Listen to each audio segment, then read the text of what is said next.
Hello, hello. Alrighty. Hello. Oh, Welcome. Happy Welcome almost to the April, Aries season. everyone. Yes. That was a question. When does Aries season actually start? It's was it a couple days ago? Is that how it um, works? no, March 21st. Okay. Actually, I think this year was like the evening of March 20th, maybe. But How is it the not? thing is, the whole thing with like leap years, Yeah. where like the sun, like we're like um the like cosmos doesn't actually work in exacts. You know what I mean? So we're like always like slightly cutting off, like milliseconds or whatever that eventually like add up. Right. Um, so that's kind of how it is. So like the sun generally moves at about the same because it's Aries season starts on the spring equinox. So whenever the spring equinox is when Aries. Oh, Mm-hmm. got it. So Yeah, yeah, Aries is the spring equinox, and then Libra is the autumn equinox, and then Cancer is the summer solstice, and Capricorn is the winter solstice. right. Because And that's like, like astrology was like invented. You know what I mean? Was like because like imagine like a world where there's like no like towers or like everything we have now, light pollution. You're right. um you would look up and every year on the equinox the sun would like pass a certain constellation, so like that's what Aries season is. right.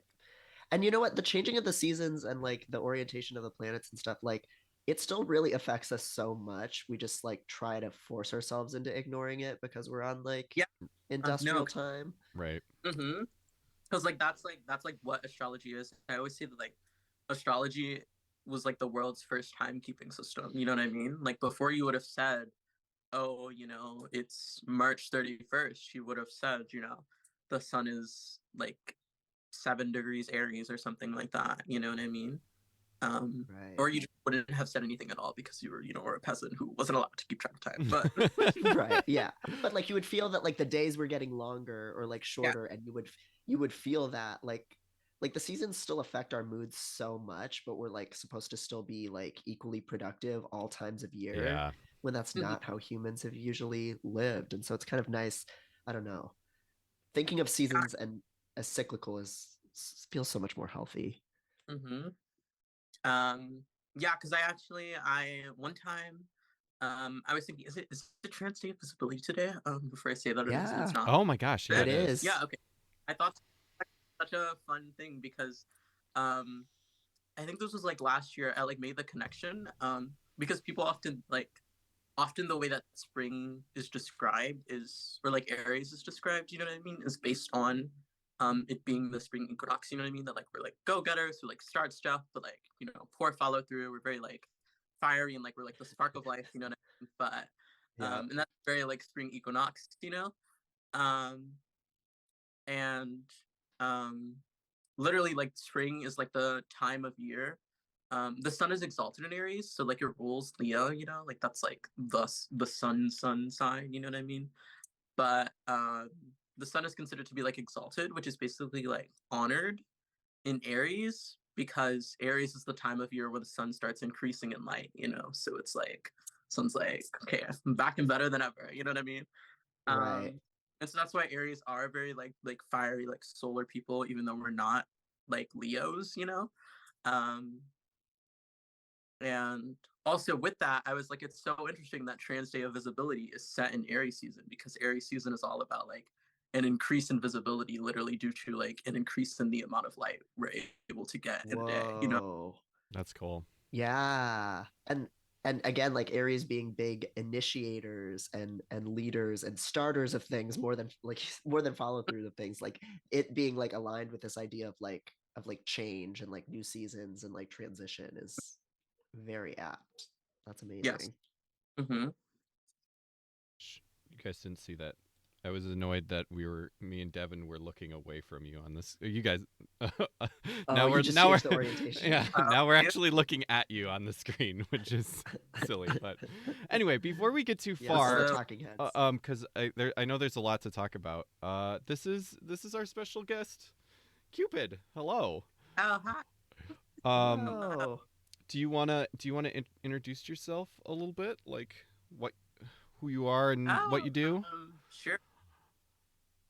Yeah, I'm Cupid. I kind of do a lot. Um, in terms of like practical job, I'm a fashion stylist. But I am also an astrologer, just for funsies on the side. Um, I've been doing astrology for like professionally for like 2 or 3 years at this point. Um, but I've been into it since like late middle school or early high school. Um, it's maybe like 6 years at this point or something like that. Um, oh no, like baby reveal. I'm 20 years old. We are not ageist here. We're, I we're remember Yes. knowing a few things when I was 20 about a few things. I did, yeah. And many 20-year-olds knew many more things than I did. Yeah. Don't Yes, let yes. our the few things we knew because at 20. But yeah, definitely not. Yes. Yeah. Thank you for coming on. I really appreciate it.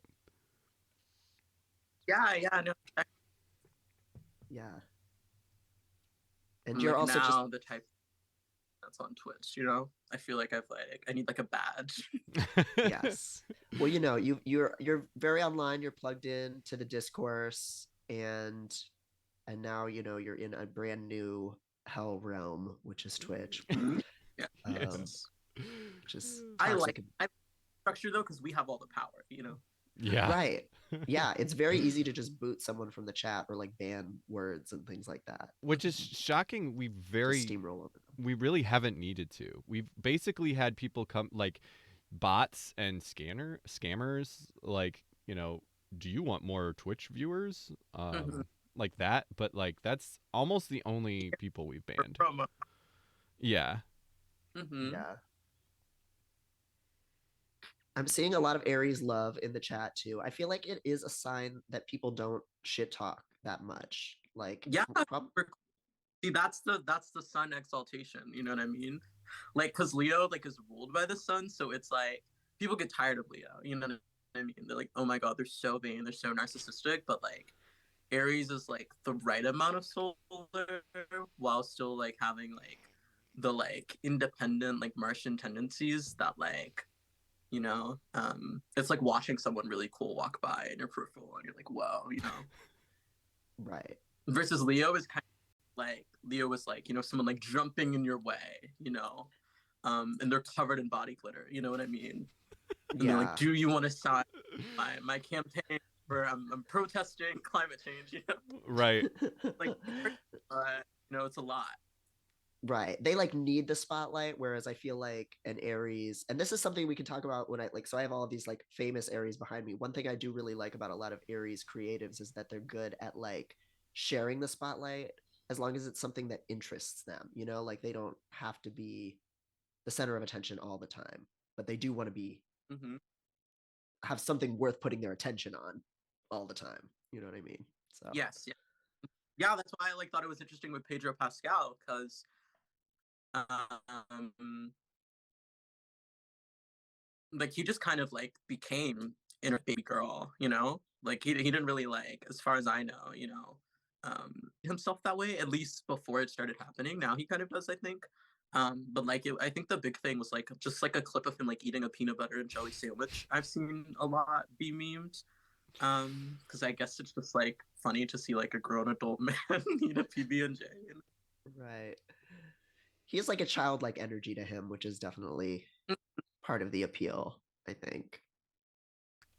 Yeah, yeah, like he's like pretty like whimsical. Absolutely. All right. So we are here today because we are all all Aries sons, that is. But we have come to astrology with varying levels of familiarity and knowledge. So maybe we can all start before we dive into kind of Maddie's chart and kind of learning more about astrology through uh, learning more about Maddie. Maybe we can Yeah. each just kind of share our own like relationship to like astrology, how familiar we are or aren't, when we started getting into it for those of us that are into it, that Yeah. kind of thing, maybe. Yeah. Mm-hmm. Yeah, Do you Cupid, want to go you first? yeah, I was going to say you kind of started kind of already started that saying that for yourself. So, if you want to continue that. Yeah. I was telling you guys earlier, but I really got into astrology just because I stumbled upon cafe astrology one time. I think in like middle school. Cafe astrology is like a astrology website. It's not one of the good ones, but it is one of the ones that like it is one of the ones that has like heavy search engine optimization. So like you will tend to find them first in a lot of cases. But then people will come to me with like this is why I say it's not one of the good ones, because then those people will come to me with like a bunch of questions. They're like, why does it say I'm a Taurus when I was born in October? You know what I mean? So Right, it's uh, busted a little bit. yeah. But it is there. Um, and anyways, and I'm a twin, so like I immediately was like especially because I was like 12 at this point, so I was like in my like rebellious tween era, and I was like, me and my sister are not the same. This doesn't make sense that we have the same chart, you know. Yeah. And so, you know, very like I determined to like discover more about astrology in order to like prove that I was different from my sister. um and you know, I get, and then like into high school, I think like maybe like my sophomore year was like when like CoStar like started to kind of be a thing, maybe my junior year. And so that really like blew open the floodgates even more so, because like before that I had just been kind of like studying astrology from like a me standpoint. But at that point it became like normalized amongst like Gen Z to like ask other people for their charts, you know what I mean? I know it seems like it's so commonplace now, but that's like something that's happened within like the past 5 years, you know? Oh yeah, Um it's blown up. Yeah, I can I can And I've so seen then I that just too. like, and yeah, so then I just like had access to like everyone in my high school's like chart. So I'd be like, oh yeah, the Pisces moons are like acting weird today, you know, and that's kind of how like I developed like a sense of like pattern recognition like beyond myself. And then like I got on Twitter when I went to college because like Wait, I'm sorry. With CoStar, liberal agenda, you know, people. do you like do you like become friends on CoStar? Like how does that, or is it just yours and then you like Yeah. No, no, no. That's what like CoStar like revolutionized about astrology, is that like it's an astrology app that works like a social media app. So you do like Oh, add people as friends, and then you can see their chart and all their like daily updates and information, you know what I mean? So okay. it is like the information there is astrology. Like you're not going to see a sponsored post about, you know, Starbucks matcha. um Right. but in terms of like followers and followers, yeah, it does operate like a social media. So that's why like it really like blew up in the way it did, is because people who were already into astrology were like, yes, finally, you know, like an easy like way to like, you know, um because I guess it kind of broke the barrier between like someone into astrology and someone not, by Yeah. just Right. like you have the app, you get a daily notification, you know what I mean? So you're like, it's kind of making you into astrology even just like passively, you know. Yeah. Right. So yeah, everyone like it was like a trend basically, you know what I mean? So everyone got it, and then just like from then on I knew everyone else's charts because, you know, I had them in my phone. I still have like people I don't even talk to, you know what I mean, anymore, like on CoStar. You can find out when they're going through it still. Yeah, just because it's not like the type of app that you like go back and unfollow someone on, you know what I mean? So Right. Right. um It's like when on Yeah. your Facebook friends when they've like had babies, but that's like it. It's like those people yeah, you exactly. yeah. That's all that's going Mhm. on with them. Yeah. Yeah. And CoStar is really useful because it's just like it makes it so easy. And I think you and I, Cupid, have talked about how like some of the ways that they calculate things are not, there's other ways to kind of figure out certain like Mhm. downline They specifics. have expanded in like the past year, Oh, which I okay. really, because basically they before they only used Placidus, which is like it is like the like standard house system, but it's one of the more like confusing ones. And then they also, if you like, they the way they did their charts before was like the like rectangle box that just like lists off placements, you know what I mean? um Right. versus like the circle chart, the reason like it's used is because you can see everything at once, you know. So like for instance, like even if you don't have a placement in Leo on a circle chart, you can see where Leo is like in your chart, so you can see that there's nothing there, you know what I mean? Versus like with the box, if you don't have like a planet in a sign, it's just not listed. And same thing if you don't have a planet in like a certain house. So there would be people who are like, wait, I don't have a fourth house, I don't have a 12th house, and stuff like that, which because it's a circle, like the cosmos, you know what I mean? You have everything, you know, because it's like a pizza, you know. So even if like someone ate that slice in your chart, you know, there's still like a place for it. Right. Like the absence is still meaningful. Mm-hmm. Like, yeah. If not meaningful, at the very least, it is an absence. You know what I mean? Versus like Right. people like are like, oh, I only have 3 houses. You know what I mean? Which would like you couldn't understand astrology properly that way. You know? I Got was it. gonna try and put because Yeah. I'm not super familiar with with those things. I was trying to if is there a thing I can Google to like show the difference between those two visualizations? Like, Oh, probably Google co-star chart, mm, and then I would Google just like insert Let's see. celebrity name for a chart. co-star chart. Oh yeah, actually, I think I just pulled up an example image that's like kind of shows both. So this might work. Oops.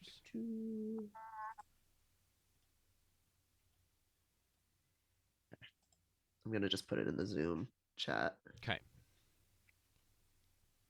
And so this kind of shows both the old like box chart Oh and the yeah. like. Okay. I'm gonna.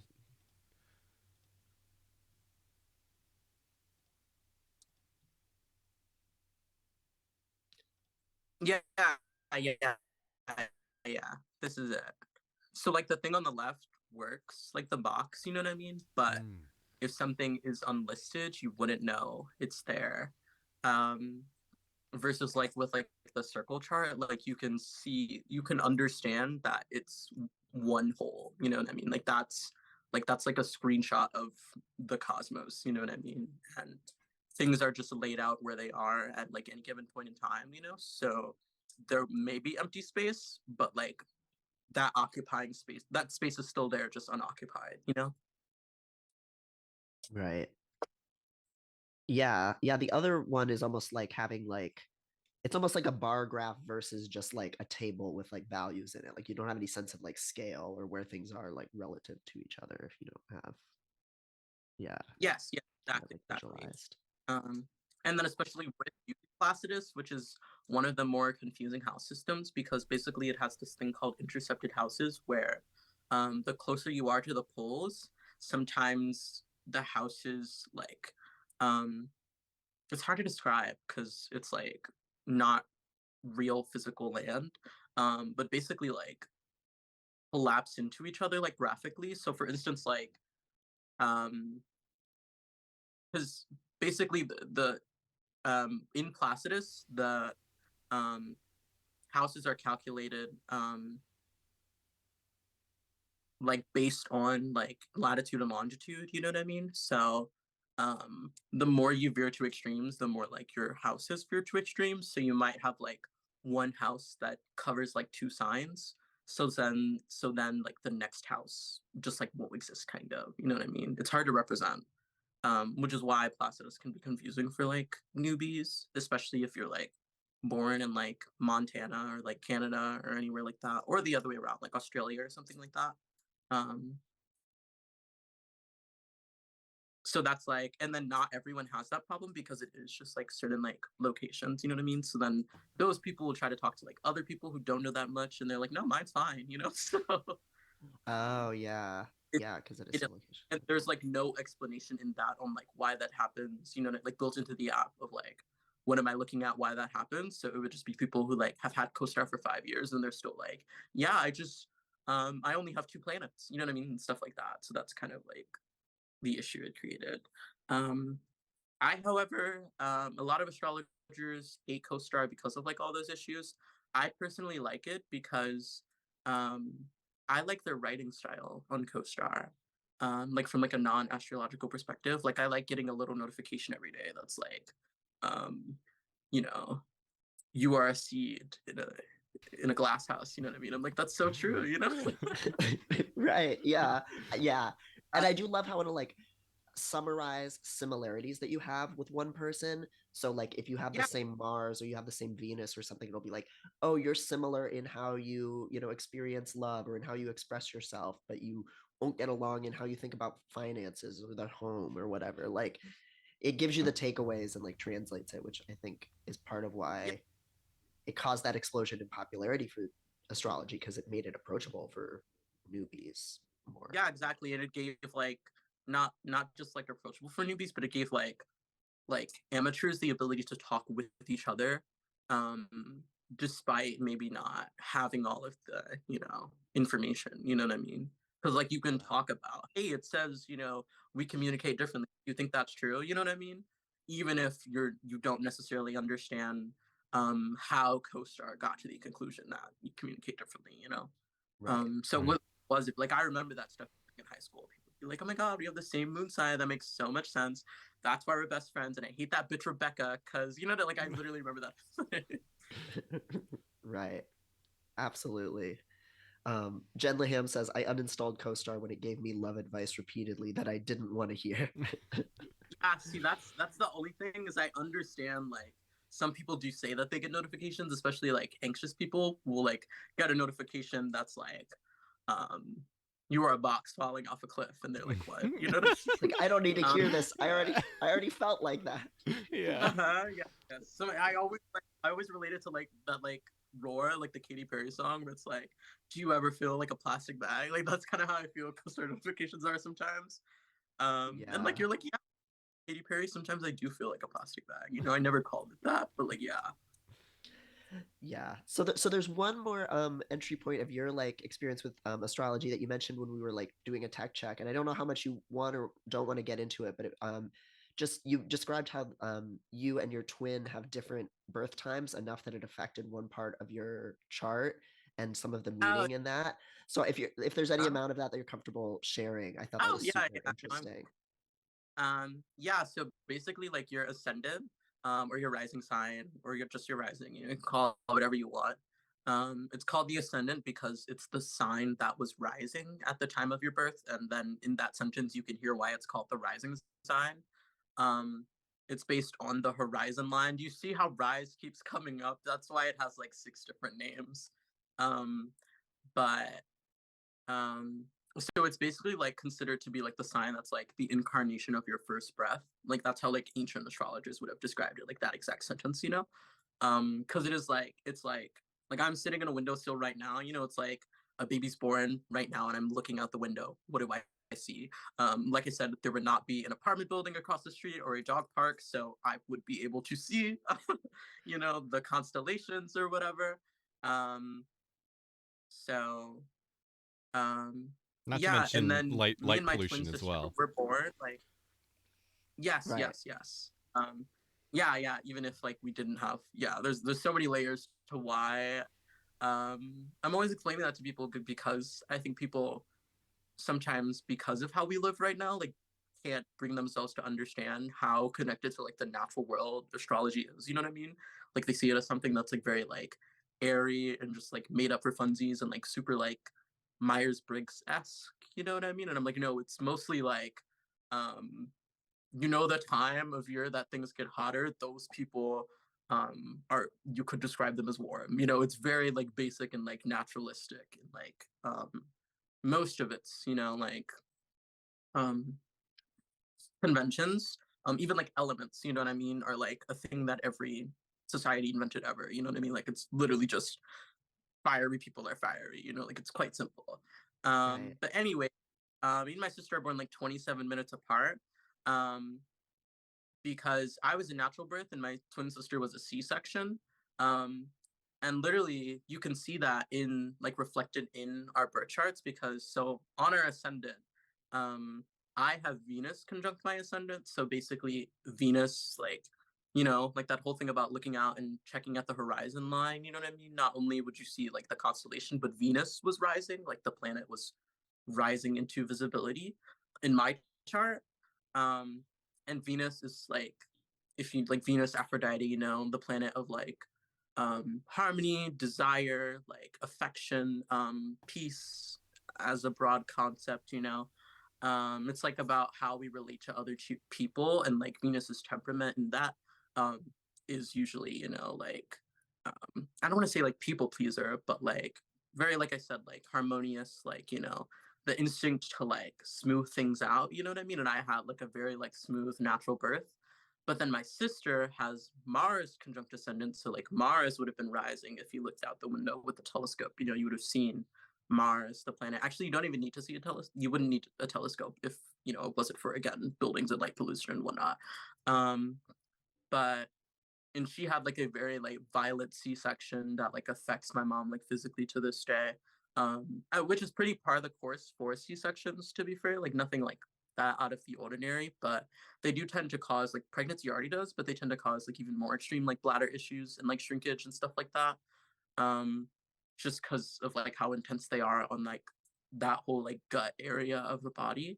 Um, and then like my mom like still has the scar obviously, which is like very Martian, like Mars being like the planet of like war and like violence and aggression, you know what I mean?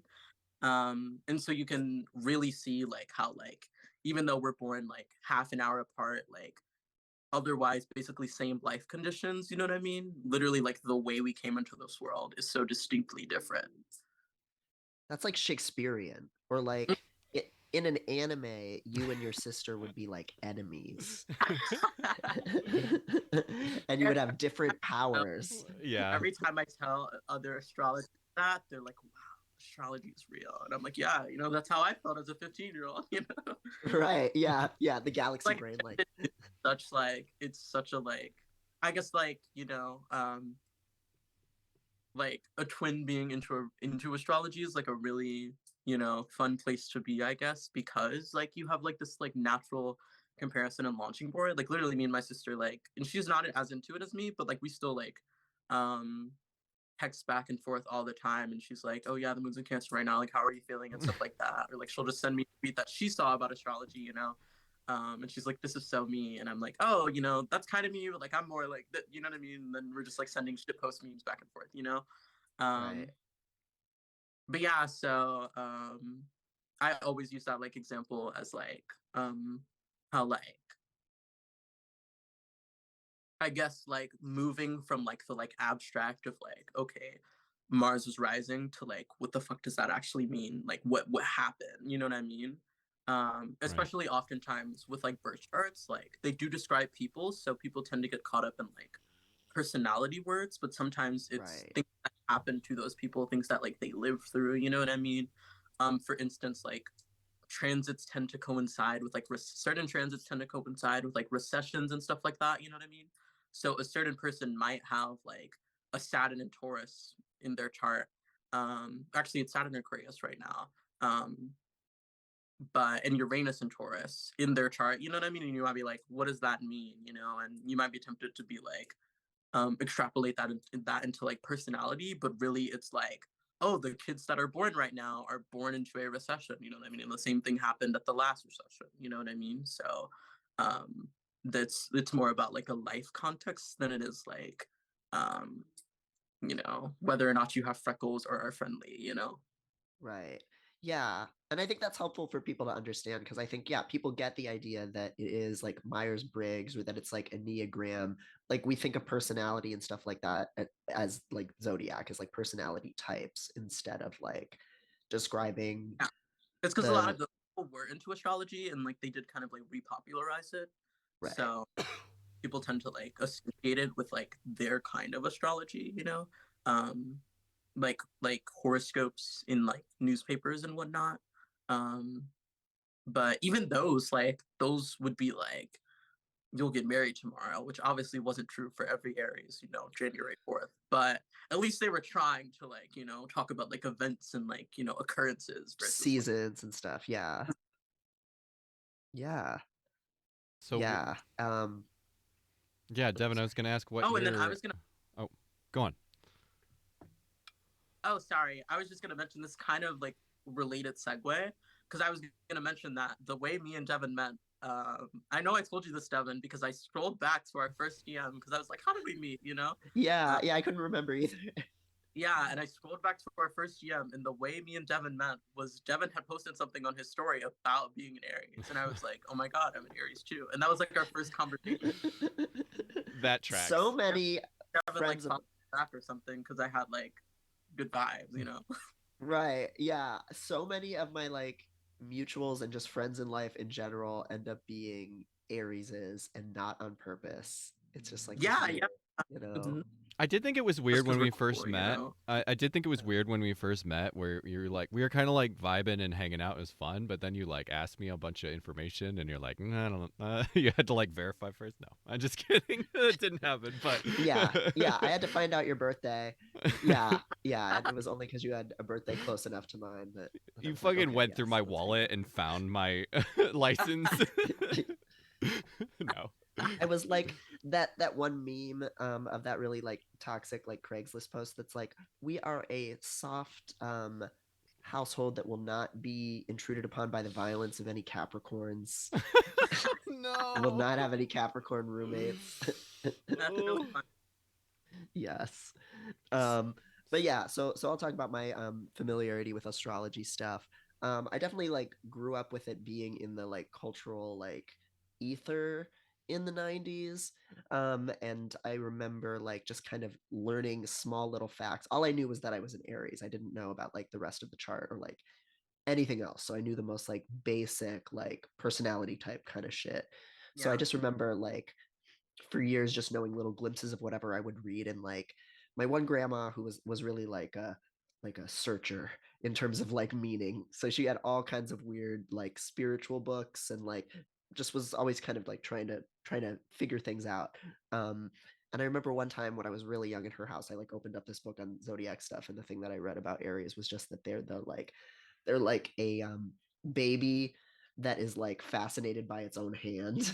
I Mhm. remember that being Oh my something that I God. learned that they, and that stayed with me as I grew into a very like introspective uh young person and then an adult, that I was like, wow, I really am still just like that baby fascinated by its own hand. Mhm. And then I remember also, after I finished grad school, I started having some friends who were kind of like astrology girlies, and they had this one astrology book that was just all about like dating and zodiacs. So it had it broken down by like, sun signs and Oh, gender. That was it.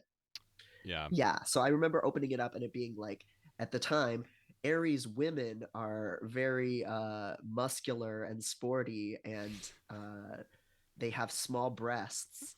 Um, or if they do have large breasts, their large breasts are muscular and firm. And I was like, what? Their that is breasts how are that stuff is. their breasts are muscular. Yeah, Yeah. yeah, y- yeah. They're like, Sometimes that's where like stereotypes like for astrology go like too far, you know what I mean? And where like people like try to like reverse apply them to like everything about that sign, you know what I mean? So you take like Aries are passionate people, and then it's like, if an Aries punches you, you will die. And it's like I see the like jumps you made to get there. However, that obviously could not practically be true for everyone, you know? right. Yeah. So I wonder if the person writing it was just some like ghost writer who was just like given a couple of stereotypes, and they were like, shit, okay, so Mars is masculine and Aries is ruled by Mars, blah, blah, blah. So clearly all of the women who are Aries still have to be masculine. Meanwhile, I'm reading this at this time, totally a cis woman, and I'm like, well, I don't have small muscular breasts. This sucks. Where are my Yeah, and small muscular sometimes breasts? like those books are like 350 pages, you know what I mean? And it's and like I think sometimes like astrologers for whom their career is writing like feel pressured to like have something to say about everything, if that makes sense, you know what I mean? Because I could have like a 3 hour Absolutely. conversation with an Aries and like breast size never come up, you know what I mean? But like Right.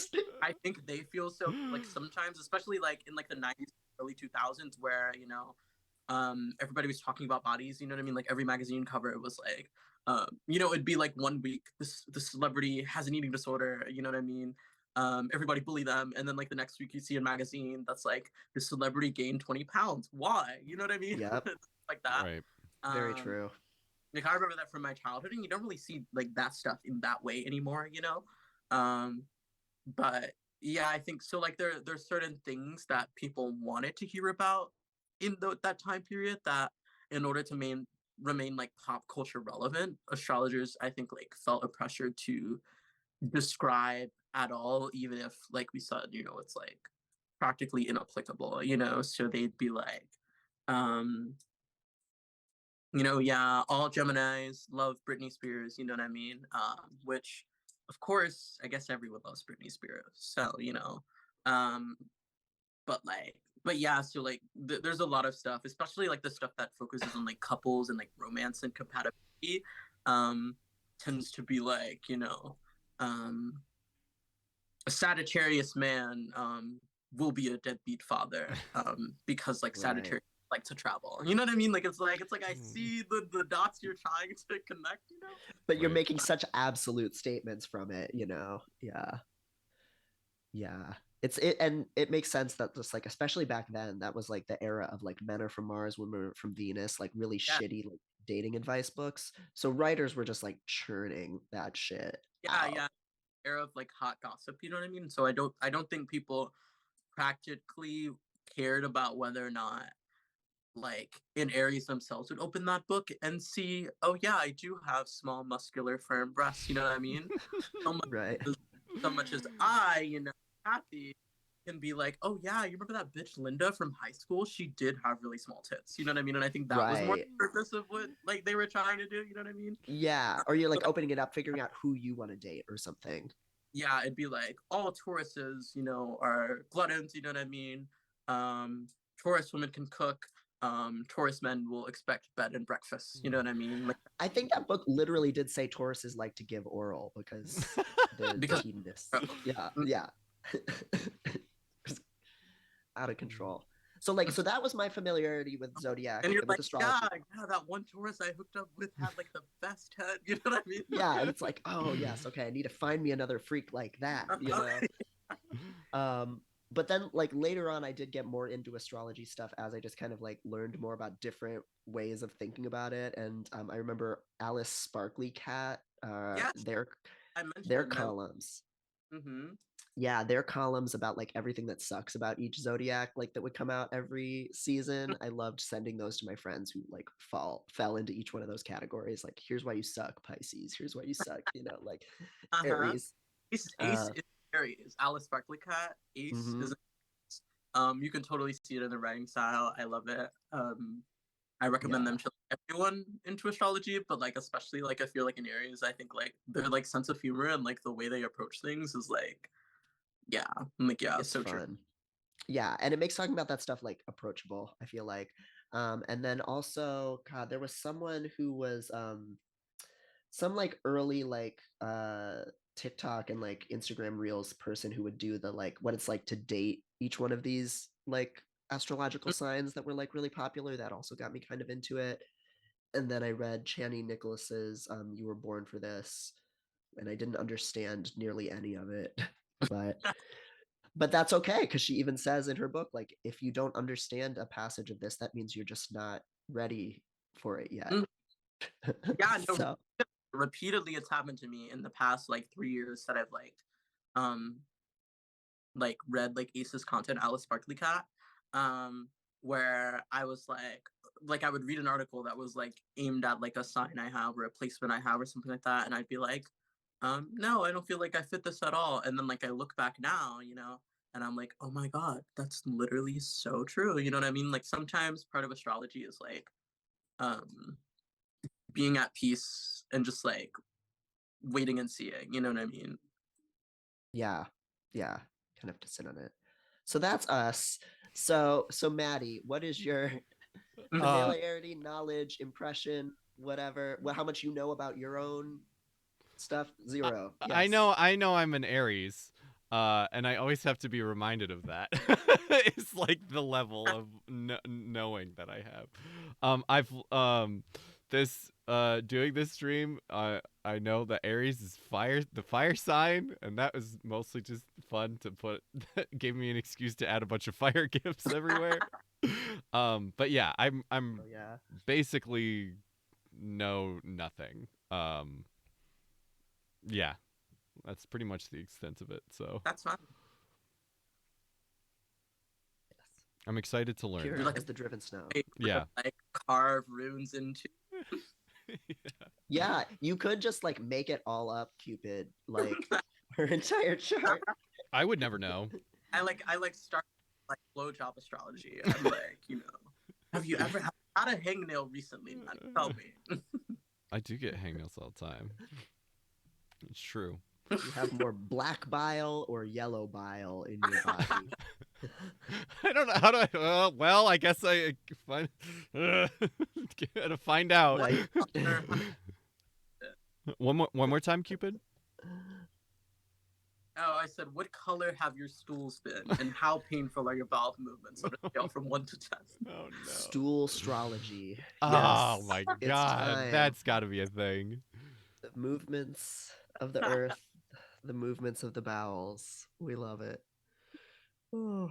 Okay, so should we dive into learning about Maddie's chart? Yeah. Yeah, then? sure. Thank you so much for doing this this reading. I don't know the words. I usually like because that's like kind of more how I like to approach it. One more time. Because I'm like, you tell me, you know. I said I usually say like consultation because like that's more how like I like to approach it.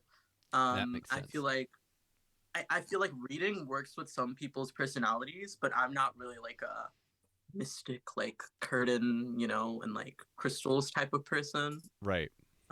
As we've seen, you know. Before I should have done this at the beginning I of don't the think I stream. have the vibe like prophecy, you know. Yeah. You could if you wanted to, but I'm thinking of that one Marina and the Diamonds music video where she has like those little like little beads in front of her and like but it's like just Yeah. an ad for those like charm bracelets and she's got like a fucking, you know. But yeah, I should have done this at the beginning of the stream, but I'll do it now before we jump into that. I have a little socials screen on the screen right now. So please follow Qupid at Qupid Shuffle on Instagram and Twitter. And if you want to tip Qupid, there is that QR code right down there. So please feel free to do that. Yeah. Okay. All right, let's get into it. If you don't wear any, no, I'm just kidding.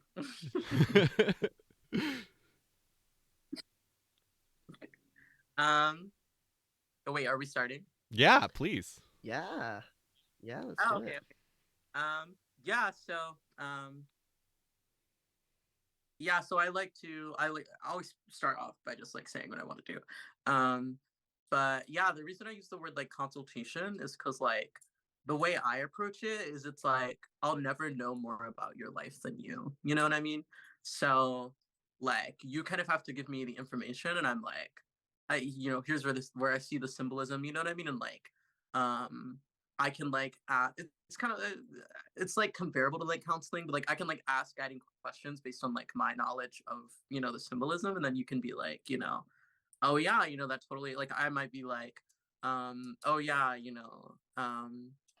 the Moon and Taurus people I know, you don't have this placement by the way, but just for instance, like the Moon and Taurus people I know tend to have some type of struggle where like their parents really pressure them to like financially succeed them, and so like to make more money than their parents did basically is something I like regularly see come up with Taurus moons. Right.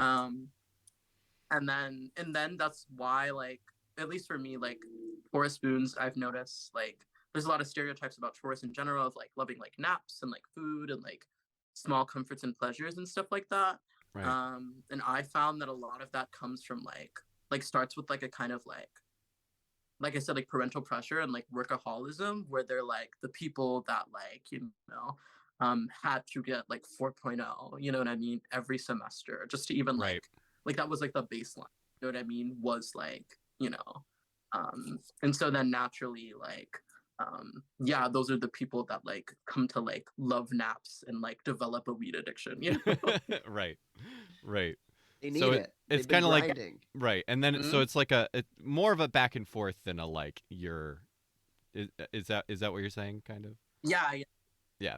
Totally. Yeah, I never want to just like sit and like, just like give you a speech, like I said, about your life. You know what I mean? I wouldn't let you do that to me. You know what I mean? If you were like, right. Okay, Qupid, here's what I know about you. You know what I mean? And be like, I would be curious for like the first 5 minutes, but after a certain point, Right. then when you started talking about like hangnails and blowjob skills, I'd be like, I where are don't you know getting about them that. from, Yeah. But yeah, so I guess we'll start with like Sun and Aries because the Sun is the most important, one of the most important. There's like 7 most important parts in astrology. It's really stupid. It's because ancient astrologers just liked things being important. Right. So like they'd constantly be like, this planet is the most important one, and then someone else's opinion would be that this is the most important one. So there's like 8 things that are like technically like the most important thing in your chart. It's kind of how like your whole chart is you, but then like your sun is you, but then your ascendant is like you as well. You know what I mean? So it's like, But your moon is your real you. Like, yeah, like they just yeah. wanted to use those words. They were really excited to be here. And I respect that. I don't even know all of the different parts of this. Like I know that there are like I've heard the term like what ascendant and like what there's like the sun and the Mhm. moon, but yeah, I don't even know all of the different parts we're going to be Okay, going then I can over. start with yeah. Basically, like I said, astrology like is very practical and grounded, despite um, rumors against that. So it's literally just the planets in the solar system. Like it truly is that simple. Sun, Moon, Mercury, Venus. This is like in order of distance from the sun. Sun, Moon, Mercury, Venus, Earth, or Earth doesn't count. Sorry. Sun, Moon, Mercury, Venus, Mars, Jupiter, Saturn. Technically, also Uranus, Neptune, Pluto.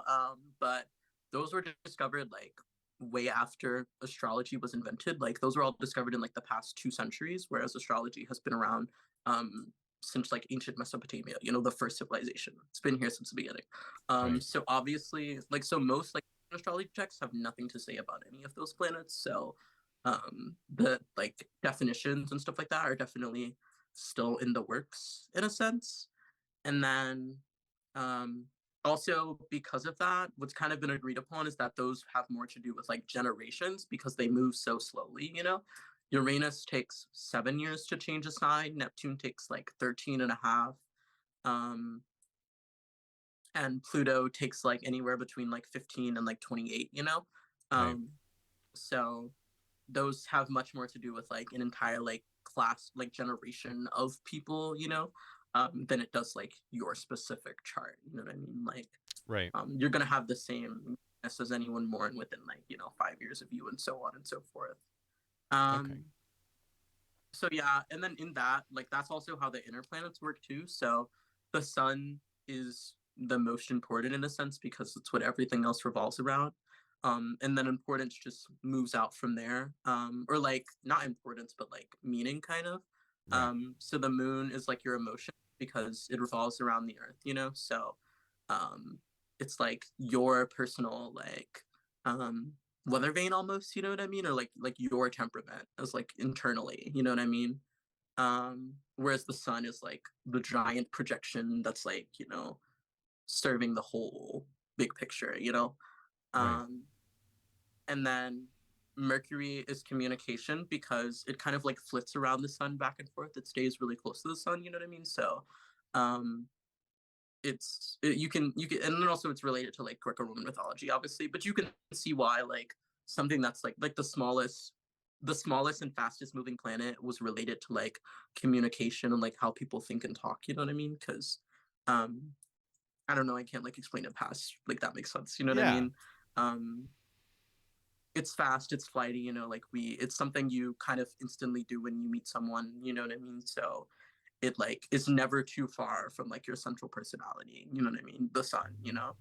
um and then Venus is past that. Oh, sorry, what? Oh, I was just going to say so basically all of those different planets I have a different zodiac sign for well, they might be overlapping, but like basically every single one of those depending on their position when I was born, I have like a different sign in each one of those different. Yeah, Okay. precisely. So like yeah, so a birth chart aims to kind of be like a screenshot of the universe at the time you were born. So like I said, if you looked up and had a telescope slash camera and like snapped a picture when you took your first breath, that's what your birth chart is. Okay. So um where was the sun at the time of your birth, and where was the moon, and where was Mercury, and where was Venus, and where was Mars, and where was Jupiter, and where was Saturn, and so on and so forth.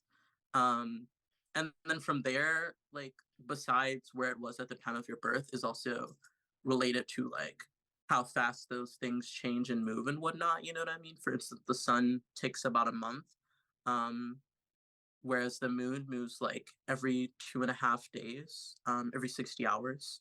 So, about so like that is why the moon is like a very like personal planet that like relates to like your specific temperament. You know what I mean?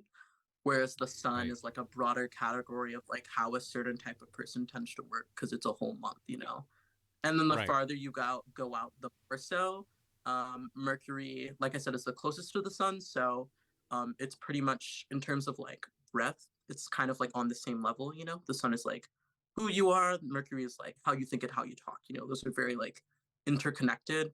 And then Venus is a little bit farther out from that, so it has to do with like how people like relate to each other and how you like express affection and want it showed, and like your desires and like stuff like that. And then Mars, even further out from that, is how you like establish boundaries with other people, you know. So that's why it's related to like violence and like conflict and stuff like that. Because of course, you know, that's why Venus and Mars are like a cosmic pair, you know, because one is like how we like harmonize with other people, and one is kind of like the ways in which we disrupt other people's lives and they disrupt ours, you know. Kind of like back to what I Right. said about my sister having Mars on the ascendant, where like she had a disruptive birth, you know what I mean? That like Right. affected like rest of my mom, the trajectory of the rest of my mom's life and like her physical body. You know what I mean? Um, so yeah, fuck her. No, I'm just kidding. Imagine like blaming a kid. You know, that would be really Some like people do. That's the Yeah. fucked yeah, up yeah, part. Like, exactly. That's why like you really do have to focus on like those like small like very literal physical manifestations of astrologies, because a parent might literally react to a child like that. You know what I Right. mean? Like we see it every day where yeah, a kid who talks loud gets punished more. You know what I mean? So when you say like for instance like Mercury, you know, Aries people tend to be like defiant. You know what I mean? That might have something to do with the fact that Aries tend to have like kind of like loud, like bombastic, like energetic, like frenetic personalities, you know what I mean? Right. That, of course, in children tend to be punished with like timeout or like shut up, you know, or whatever. Right. That's also why I find that like a lot of Aries have like a period of like, usually their adolescence, maybe like early adulthood too, where like they were like really introspective and like didn't talk to people or like really like, you know, it's because you're kind of like coming off of that wave, like being told, you know, no, be quiet, shut up, stand down, and eventually you're like, you know, okay, I'll focus on me, you know. God, Yeah. that's so. I'm sorry. It's so true for me. I was like a super talkative kid, annoyingly so. And then yeah, and then middle school was like the iconic. I mean, I know that's like a stereotype for a lot of people's Yeah. Yeah, adolescent yeah, yeah, trajectories, but it was like yeah. You very can like, like in a lot of different ways for sure. I definitely had that as well, where for me it was actually because I like when I was 10, I moved to China and went to a Western school in China, and then I moved back like at the beginning of middle Really? school, and that was like I definitely like there was like that kind of stuff was happening, and so that was definitely a huge part of it. But I was definitely like I was a huge talkative kid, and then I remember I moved back here, even in China to some degree, but like I moved back here and I didn't know anyone, and I literally remember my response to that was just to like I'm not gonna like make friends, like try to make friends with any of these people. I'm just gonna like chill on my own. So, um, Mhm. oh, Yeah, for yeah, me it was like puberty at all, you know, was like, you know, I didn't know what I didn't like about it, but I, you know, I was like violently uncomfortable. And yeah, same. um and then also like I was like, um I kind of did like a like, um I guess the best way I could describe it is like how like one-way windows work, where like one side is a window so you can see the people, but then the other side is a mirror so they can only see what you're showing them, you know. Right, And that's kind of how I opted through like middle and high school, was like I like very much had this sense that there was this like internal me that I was like, you know, keeping like very deep within, and then there was like the me that I like expressed to other people.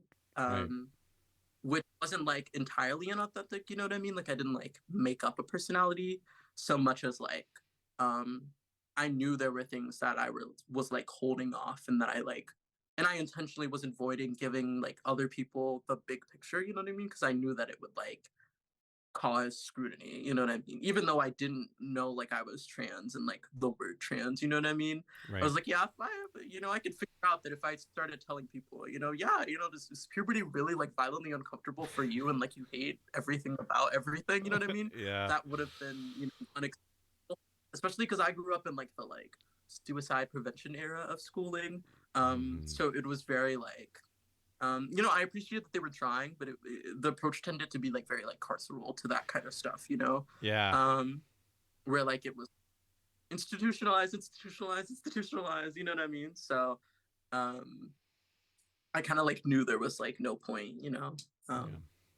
Showing a like it sounds like showing an aspect of yourself rather than like your entire self, because that's safer to Mm-hmm. like. Yeah. Yeah.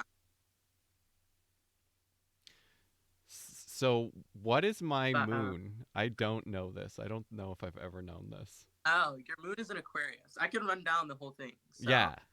you have Sun in Aries, Moon in Aquarius, Ascendant in Scorpio, or rising sign is Scorpio rising. Like I said, that one ways That to makes stay. sense with the goth. That makes sense with the gothiness. Yeah. Oh my god.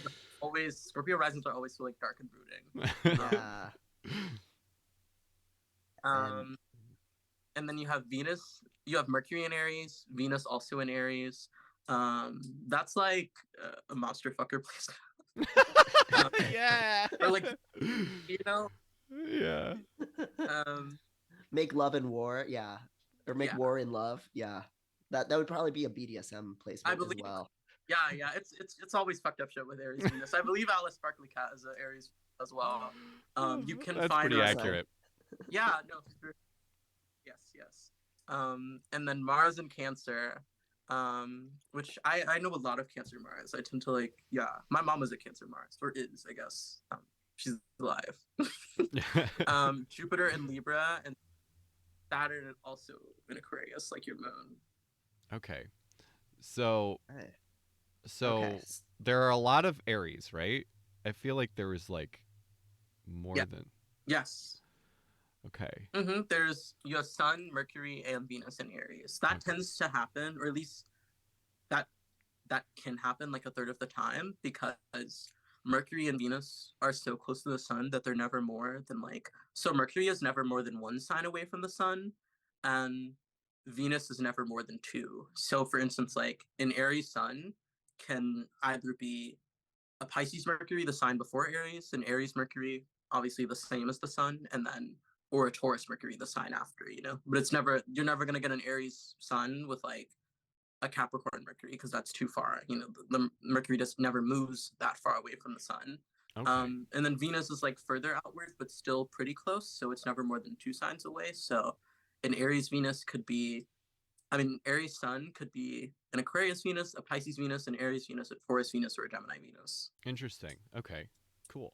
I did not realize that, but yeah, because it's based on like. So that's why it's based on like the Earth's view of the rotations of the planet, rather than like an like zoomed out version, because it's based on the actual sky that you were looking at, that you would be able to see at that moment. Zoomed out, even zoomed out, it's just that Mercury's orbit is really tight around the sun. You know what I mean? So it's never going to be in like the place opposite to the sun, for instance. You know what I mean? Right. Whereas like Saturn is very far away from the sun and orbits very widely and takes a long time to do it because of that.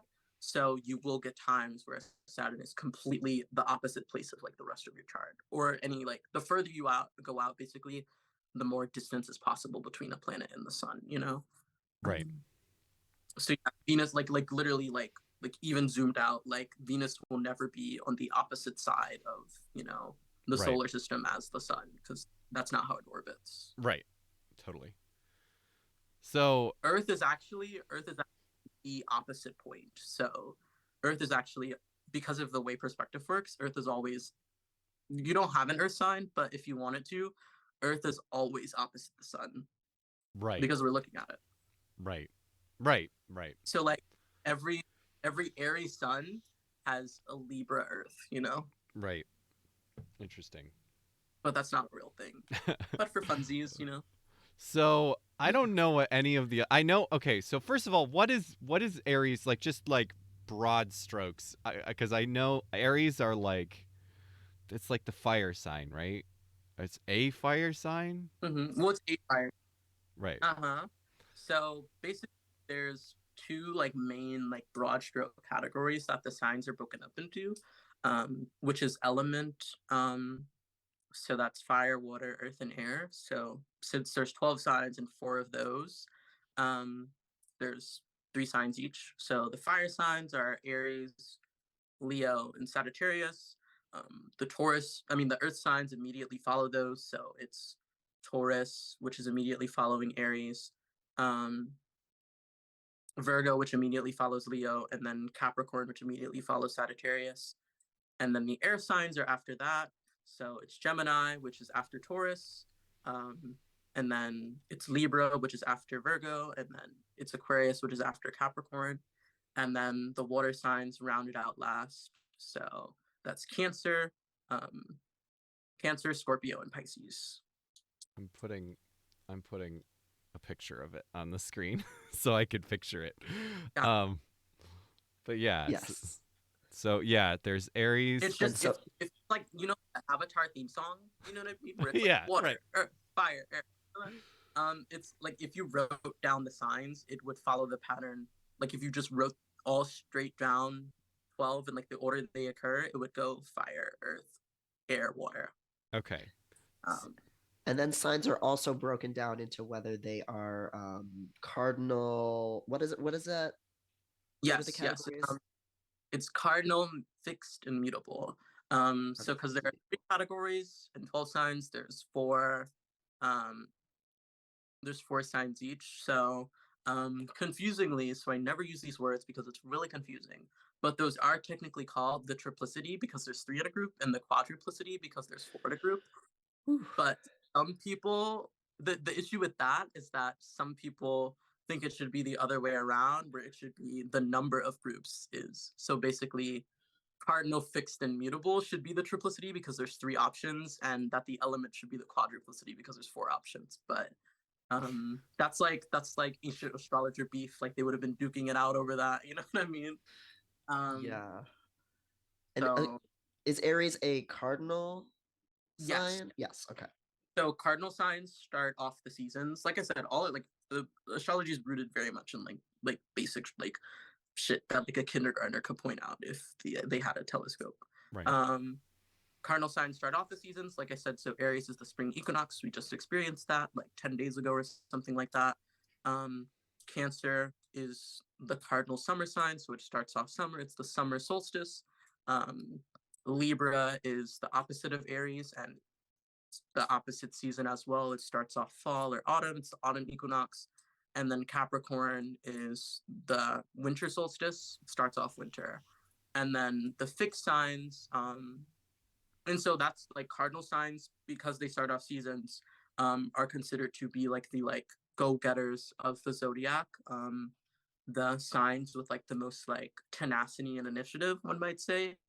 So like for instance, like Aries, um, tend to be described, like we said, as like very like fiery and like always starting new projects and like getting into new things, but like not having so much follow through.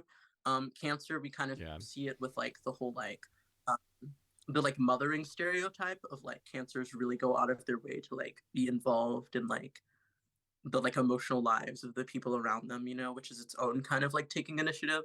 Um, and then Libra gets like the social reputation as like the social butterfly, like flitting around, you know what I mean, talking to everyone, knows all the gossip, knows everybody at the party, you know what I mean, friends with everybody, in every crowd, which is, a kind of initiative. And like the opposite to Aries, whereas Aries is like self initiative, Libra is kind of like social initiative. Um, and then Capricorn is the opposite to Cancer. So as Cancer takes like very like emotional initiative, Capricorn tends to get like a reputation of like being like very like practical in their initiatives. So that's why like Capricorn tends to get like the stereotypes about like being like dull, boring workaholics who like, only care about the economy or whatever, which obviously is not every Capricorn, because Capricorns can be working class too, Um, but But they are the Bluetooth headset, yeah, huffing on the jewel while typing. yes. Um, So what was a my Capricorn will. Oh, sorry. I was gonna. Oh, What sorry. was my? I'm trying because I'm trying to like take these in and like remember my different things. So which one? Which one was my moon? Your moon is in Aquarius. Okay. Aquarius. So And the moon. Oh wait, yeah. Should we kind of just go down the line? Is there more about Aries Sun we should talk yeah, that's about, and probably maybe it. we can kind of go like layer by layer. Mm-hmm. Like Yeah. So, like I said, so with Aries Sun, so to like basically like teaching lesson about like how to like combine those um parts of a sign we just described. So Aries is a fire sign, and it's also a cardinal sign. So cardinal fire, you know what I mean? Fire being like passion and like, drive and stuff like that, and cardinal being like, initiative, start of a season. Like I mentioned earlier, Aries, in my experience, has a lot to do with visibility. Um, because like we are the time of year where the sun starts increasing in light, where the days get longer than shorter. The switch from Pisces to Aries is literally that difference. Pisces is where the days are teetering downward, and Aries is when they finally start going on the upswing. So that's why like Aries have a reputation of like being like very like impatient. um that's why I said like trans day of visibility is so fitting for Aries season, because I think like trans day of visibility is kind of like, especially when it was first created, like kind of is like a manifestation of impatience with like where trans rights are at in this country. You know what I mean? And I it's like that like, description a no, keep lot. up with the. I'm over here. I'm 6 years on hormones. You know what I mean? I've been doing this my whole life. You know what I mean? You guys are talking about whether or not I should have access to those hormones. It's too late. I already have them. yeah. I'm Football here. already won.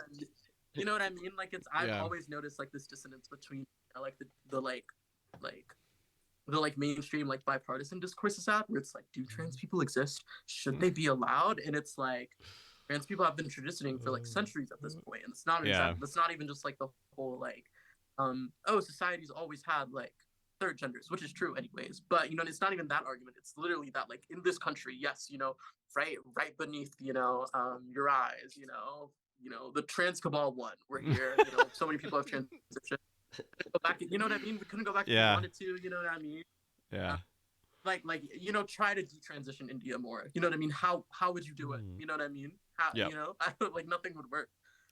You'd have to like inject testosterone into every trans woman. You know what I mean? For like years on end in order to, you know what I mean? So it's like silly. It's like deal with this. Yeah.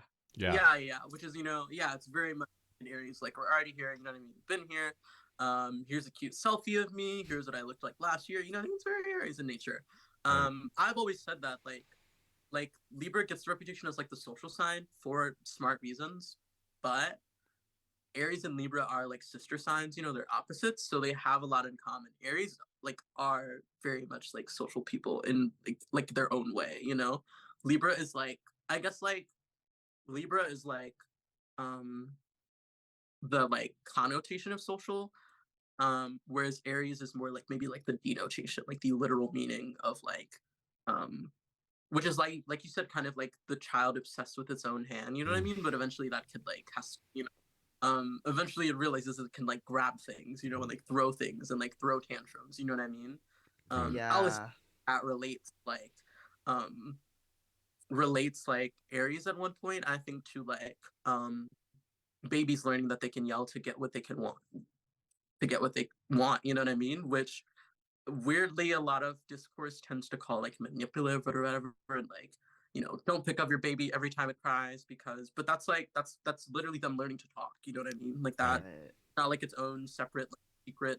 Babies aren't like cats where they're like another alien species trying to like take advantage of our charity. You know what I mean? Like Right. that is a baby who cannot get needs except by alerting you to the fact that it needs it. You know what I mean? And that is why we learn to talk. You know what I mean? If we all like had like, you know, like humans would have never invented language, you know what I mean? And certainly not as many as we have, you know what I mean? If there weren't some like intrinsic need for us to, you know, explain to other people what we need and like figure out how to get it, you know? Right. So Yeah. Yeah. so yeah, Yeah. that's Aries to me. The sociality difference from like Libra versus Aries, it's very like, it makes sense to me that like Libra's like socializing is kind of more like for the sake of like, not, that makes it sound too superficial, that it's not for the sake of Well, being the life of the party, but it's like Libra it's like weekend. sure, yeah. I love Libras. You know, if there's any Libras in the audience, I love Libras. Oh yeah. The Libras are the type of people that if you have a Libra best friend, I promise you, if you have a Libra best friend or a Libra close friend and you go out with them,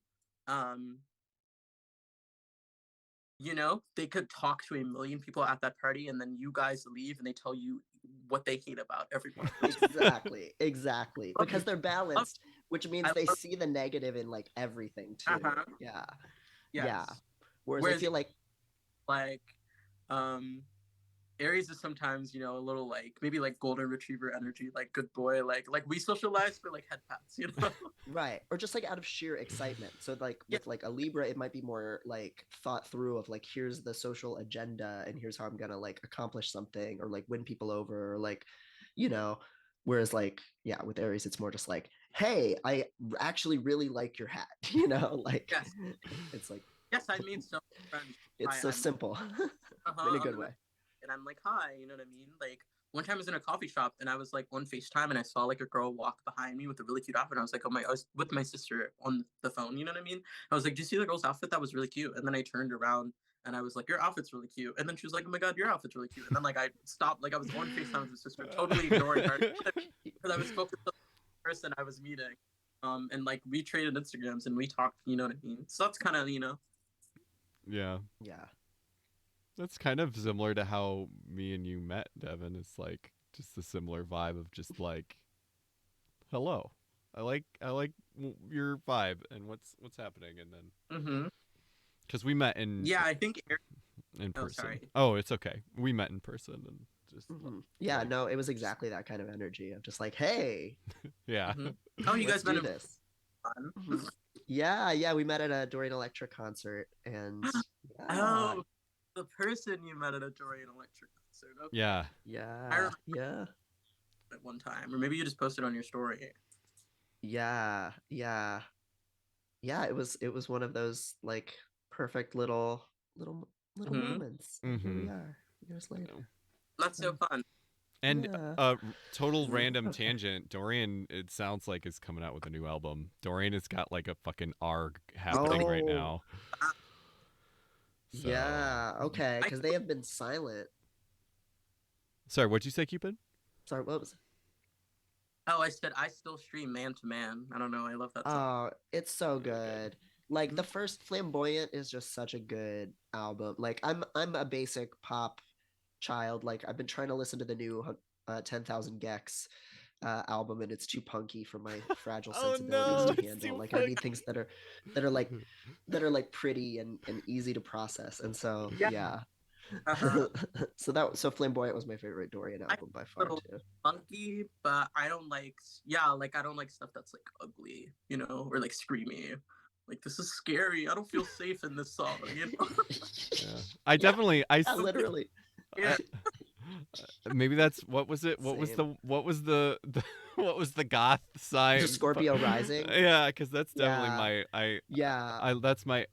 I like to talk about how I'm very much like my personality is very much like, and I think a lot of goths are this way, but my personality is very like bubbly and bright and open, but my like aesthetic is very like dark and like I love, like there's this great meme that's like talks about different, and I don't remember all of them, but it was like talking about different subcultures and the way they think about beauty, and it's like goth is like the world is fucked up and dark, but that's kind of like beautiful about it, like that about it is beautiful. And that's very much my aesthetic is just like, yeah, I like when you're like, I don't like that it's ugly. I'm like, I get that, but I'm very much the opposite of like, yeah, I want it to be fucked up Yeah, and distorted as fuck. yeah. See, this is like this is reflective of like our charts. You know what I mean? In terms of like we're both Aries, but we have different Venus signs, and Venus is like the sign of like obviously like I said like harmony, romance, blah blah blah, but also like um aesthetics and like aesthetic appreciation. You know what I mean? Like it's like what we're into. You know what I mean? So it Interesting. does relate to like music and like the arts. Not always, because it kind of just depends on like where that shows up in that person's life. You know what I mean? Right. If like a person is a musician, you might look for music in like a career spot of their chart. You know. But in terms of like personal tastes, you know what I mean? Like Venus just rules that. So whether it's like, you know, attraction, you know, kinks, you know what I mean? The kind of clothes you like to wear, the kind of music you like to listen to, it's kind of like that whole, you know, area. And you have Venus in Aries, which is Venus in a Mars ruled sign. So it's Venus in its detriment. So Venus basically sometimes it's simplified to like Venus doesn't like it there, but it's more that Venus is like out of her element there. You know what I mean? She's like, um, you know, imagine like if we can use like God, like Greek archetypes for a second. Imagine like um, the night after Venus like wakes up in like Mars's bed, you know, which is like made of nails. It's like on fire. You know what I mean? The like curtains are like peeled. Like like that whole like meme where like um it's like fucking the guy with the floor mattress. You know what I mean? Where like someone would talk about how like dirty, like that's like that's what Venus and Aries is. You know what I mean? Right. Is Or Venus mattress waking up? rights, though. Yeah, yeah. But like, so that's like the energy of Venus and Aries. You know what I mean? Is like, wait, but like you said though, it's like if you really like that floor mattress guy, you know what I mean? It's like kind of beautiful. You're like, I kind Right. of appreciate these monster cans. You know what I mean? Like you can really like start to like you can really I guess like start to like broaden your understanding of what beauty is, and like ugliness can be beautiful, you know what I mean, and like things that like yeah, that hot Cheeto dust is actually really sexy, and I really want to kiss you right now and your armpits smell disgusting, you know what I mean, like that's Just hot Cheeto dust in the chest hair, just yes. See, I'm just thinking of seductive. You're in his DMs, I'm laying on the crumbs on his bed, Right. I'm thinking like I'm imagining, it's like the girl who stinks good, like just fucking trash hole living Yes. trans girl that's just got all the monster cans, and which is like, yes I exactly. have a spouse Yeah. that keeps me from living That's quite why in like, that. Aries is like the monster yeah, because like Venus and Aries do tend to be, and I say this in like the non-judgmental sense, into some fucked up shit. You know what I mean? Like whether it's like I think the most attractive you can be is like having like 4 arms, or Yeah. wanting to kill me. You know what I mean? Like Right. you would turn Aries on. Whereas I have Venus in Taurus, which Taurus is ruled by Venus, so it's Venus in like her own home. You know what I mean? It's like waking up in your own bed. It's like Venus. She had like the little like nighttime eye guard thing on. You know what I mean? Her she doesn't even have to open her eyes because she knows where she's at. Like that's my Venus. You know what I mean? So that's Cozy. why I tend to be into very like I guess like conventional, if you might say, you know what I mean, or like regular, like normcore, whatever you want to call it, you know what I mean, like stuff. Um, I'm like, wow, like kissing is nice, you know what I mean. We should do that. We should all do that. Where my taste Yeah. are very, Yes. Very, very Taurus cozy. That makes sense. And like I don't even like veer into like the like Venus and Pisces is more so where you get like the like bubblegum pop, like all pink, like super kawaii Hello Kitty stuff, where that's its own sort of like extreme, where it's like maximalist and like hyper femininity and stuff like that. Super romantic and romanticized. I'm not Right. even that, you know what I mean? I'm like I said, like waking up in your own bed, so it's like it's like feminine, but like in a very casual sense. You know what I mean? Like, pink is not my favorite color. I love blue and white. I'm wearing a black T-shirt. With an M&M. You know what I mean? Yeah. A little bedazzle. Transition Yes. goals. Yes. We didn't talk about how good your shirt is. I think we talked about that before we started streaming, right? Because Oh, yes. we need to. Yes. Before we started. Yes. Yeah. It has gotten some love in the chat. Photo said that it looks like the M&M is wearing a butterfly clip. Yeah, I keep thinking which that is too. a very good look, especially given that they are now trans icons, the M&Ms. Yes, that's why I literally got this like a month or two ago. And it was like there was like another peak of like M&M discourse. I forget for what reason. Oh my God. And then like I saw it the next day. I need this. I need to put this on. It was a sign. Tomorrow.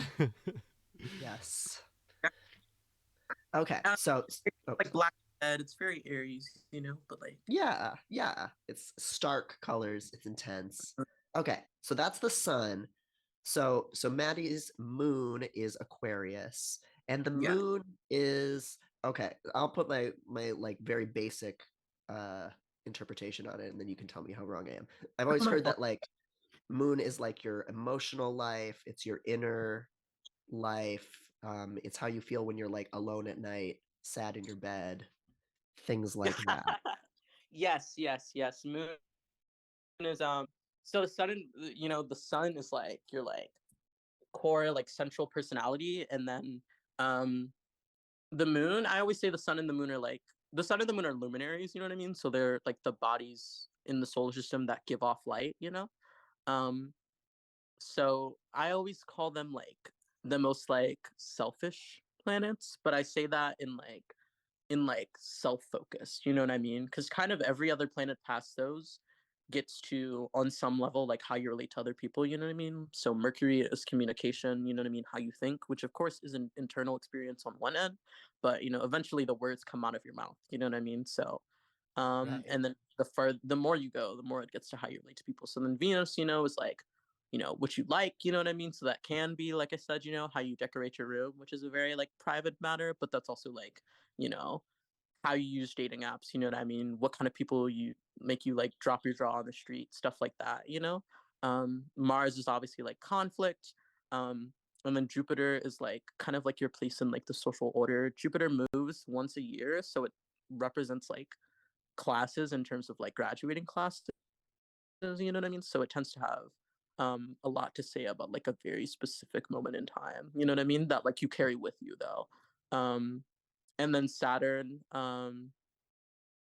moves like every like 2.5 years ish, 3.5 maybe.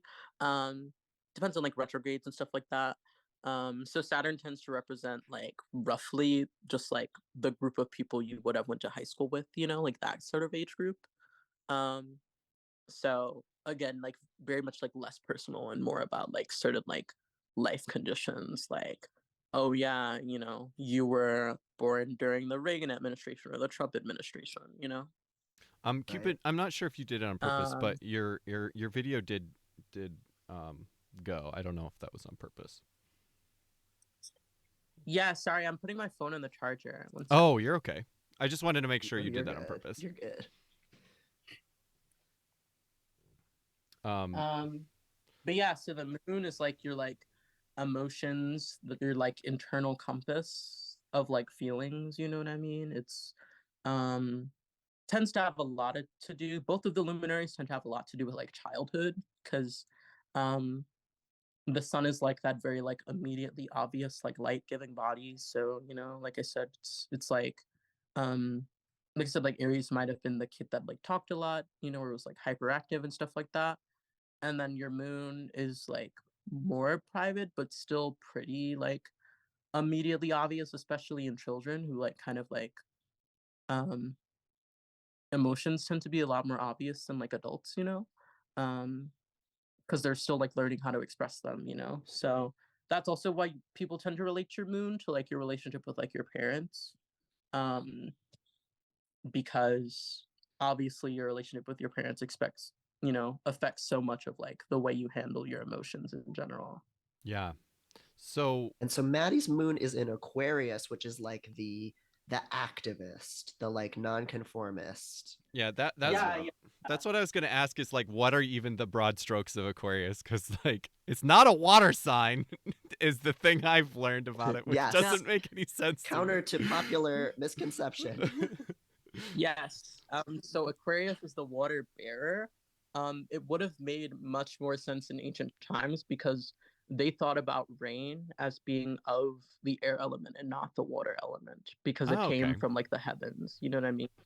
So like now, which it is water. You know what I mean? But like we also, you know what I mean? But for them, it was more about like clouds and like weather and like which tended to be related to in like pagan cultures, like the temperament of the gods. You know, whether or not people up on Olympus was happy, you know what I mean? People say it rain is God's tears, stuff like that. You know what I mean? Think about like Mm-hmm. the biblical flood being sent down from the heavens. You know what I mean? So, um, Interesting. Yeah. and like a lot of pantheon, like pagan like pantheons, you know, were ruled by like a sky or like weather god. You know what I mean? For those reasons, you know, um, and that's also why like storms, natural disasters, you know, stuff like that tended to be perceived as like, you know, the wrath of the gods. Right. Or like Zeus, you know, striking someone down was like lightning bolts and stuff like that. Um, so yeah, so Aquarius is the water bearer, so it's like the little like nymphs, you know, or like cupbearers or whoever that are like pouring down, you know, water onto the earth, you know what I mean? Or Mm-hmm. alternatively, like filling the glasses of the gods with like ambrosia or whatever. That one little like twink in Greek mythology that like Zeus kidnapped and just made his like little like cupbearer Ganymede. I think that's Oh, yeah, we just got a question in the chat about Ganymede. Uh so that's perfect timing because I was asking Yes, whether yes. Ganymede gets a role. Okay, cool. So Uh-huh. Yeah, Aquarius yeah. and Ganymede. All the constellations are like have like a couple different myths behind them, you know what I mean? Because um people came up with like different ideas on like different regions and stuff like that. And then they like because obviously Greece was not like um um monotonous, you know what I mean, in terms of beliefs. Like Right. people in Anatolia might have been like um Hermes is 12 years old, and people, in what now might be modern Turkey were like, no, he's 11. What do you mean? You know what I mean? Just, so stuff like that. Um, so yeah, so it's usually either like the Aquarius is usually either like um, cloud nymphs, that are like pouring down rain, or yeah, Ganymede, like bringing like ambrosia and nectar to the gods, and like um, you know, bending over in his very short chitin, so that Zeus could get a view. little cheesecake moment. Yep. Yes. Yeah, his name is apparently a pun, um, because um, Ganymede apparently, I can't remember the exact phrases, so if we have any linguists in the chat, feel free to correct me. But um, in estimation, Ganymede apparently means both like sweet mead, um, and like gladdening juice. So um, nectar, and also I guess like cum, bodily fluids. You know what I mean? Like it's a sex joke basically. His name is a Oh. sex joke. That's Oh my funny. god. So it's I'm getting like femboy Hooters vibes. yeah. So Yes, it's yes, he's the original. that's funny. He's the blueprint, So it's almost the like twink print, I'm trying if to you think will. of an analogy of where it's almost like I don't know if you like made a joke about apple juice being like piss, but like I can't think of like, but it's also like ambrosia, and then yeah, I don't know. I was trying to think of Mm-hmm. like a way, It's like a basically, modern way to he make the same he pun. he yes. Basically his name is a joke that he made Zeus quite happy. And on one level you can interpret it as, oh yeah, he's the guy who brought them their little snacks and wine, you know what I mean? Or you can interpret it he himself was the thing that tasted good, is basically what I've, you know, Right. Wow. I discovered as the double entendre. I'm sorry. Sweet cum. Trans peaks. Mm-hmm. No, I wasn't trying to say piss is ambrosia. I was trying to like make a Wow. similar joke with a like modern, but it didn't. I couldn't think of it. I couldn't get there. It'd have to be Mm-hmm. like milk or For Yep. something, I many. guess, for like cum. Yeah, or like cream, Yeah, there like you a go. cream Yeah, filled you can donut definitely or do. something like Yeah, that. yeah, Yeah. we definitely, um, you can look up um, Twinkie gets creamed, and you will both find a snack and gay porn. Yeah, So there you go. Right. That's see, I knew Yeah. something was we there. we I just haven't we haven't that joke has not been lost to history. His legacy lives on. Oh God, Twinkie some gets things do green. not change. Oh Some my see Yes, God. some. that's why I always call him like the original Twink. Yeah, And and also, Jordan. if you look up like his like carving on like a bronze brazier, it is like an effeminate little like slim waisted gay boy. Oh my Oh God. my God, I'm about to go full Jordan Peterson mode because these archetypes, they stay with You're us gonna start Yes, crying. yes, thank you. throughout history. Yes. Well, yeah. I mean, it won't be the first time I cried about just the idea of twinks, but you know. I think we've all cried about Just okay. What But traits or like actually, what before would we be move like, on, yeah, right, let me yeah. actually. I actually need to take a bio break. Do you guys also need a quick break, or should I just leave you guys talking while I'm gone? Either way is good. I'm cool. Okay. I'm good. All right. I'll be right back. Okay, let's All talk right. about Maddie. No, I'm just kidding. Okay. Yes. Yeah, now all of the like the deep lore and the things in her chart that she's not ready to hear, Yes. that then we can kind of go into Mm-hmm. that. Maddie's current coordinates are 41 west, 52 south. Yes. Oh my God. I This is don't making know how coordinates work, guys. So me neither, but I guess we won't be long off before people will be able to swat people based on like with like drones, like and Oh and yeah, yeah, yeah. soon soon I technology will be remember able I to do it remember that all. whole thing of like looking for your house on Google Maps and seeing if like you could see like yourself. Oh yeah. Because apparently what they do is they keep like the image like a year, maybe like a couple months behind. So it's never like you can't use basically so you can't use it for stalking. You know what I mean? Right. Because if it Yeah. was like live imaging updates, you'd be able to like see wherever you know what I mean. So that would um but still in that though, some people have like if you like zoom in, you might just based on whenever they took the picture, you know what I mean, that they're using, um, you might like, see your dog in the front yard or something like that, or like the car in the you know what I mean? So Yeah. Yeah. I thought it was just that they like I'm surprised anytime Google would do anything even remotely ethical at this point. So, you know, glad glad at least for that. But I've definitely known like cases of people like looking up their house on Google Maps and seeing like, oh, it's my grandpa in the front yard who died, 4 years ago, and it's just so yeah, yeah, exactly. They nice to keep be able to see. they use like old data. So yeah, it does make it so like um you can see things that are no longer there. You know what I mean? A tree that fell down in a storm 2 years ago, might Right, still be in your front yard on Google Maps. right, yeah. I love when there's just something that's just like fully cryptid in Google Maps. That's just like because of the like blur, somebody just has like a hand coming out of their head or whatever. Oh yes, yes, yes. Welcome back. Yeah, you can stop talking shit That was about me very now. fast. Okay. Speed mode. Well. Yeah, you guys can stop talking shit about my. I don't know. We're all Aries, so I can't say all Aries. But Yes. Oh yeah.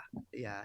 No Aries slander here. In fact, I don't think we've really said anything negative about Aries other than the lack of follow through piece. But Mhm. you know, we've all been there. Yes. It's just that Aries has so few negative traits, it's really hard. It just is. Um, I mean, as my friend Melanie has said, and I'll never forget it, is that I get bored too easily to start a cult. Please. And that was a really nice compliment and read at the same time on multiple Yes, I levels. totally Like think that, you that, should. that's like the only thing keeping me from doing something like that is that I mm-hmm. would get bored. And she's right. So Mm-hmm. um, that's what we're trying to do here, though. We're trying to keep you engaged long enough for the cult to form on this channel. oh Lord, yes. Oh yeah. Oh, and thank you for deleting the one chat earlier from somebody who was dick riding a little bit. So I thought that was What happened?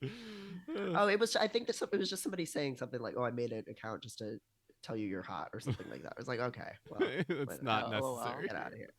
It's not necessary. Unnecessary dick riding. 10 yards. Oh yeah, that's true. That's the one of my buttons I don't have that I need. Yeah, it doesn't come up that much, thank God. So, you know. But anyway, Aquarius. What is Aquarius's deal? We already know Aquarius is a hot twink.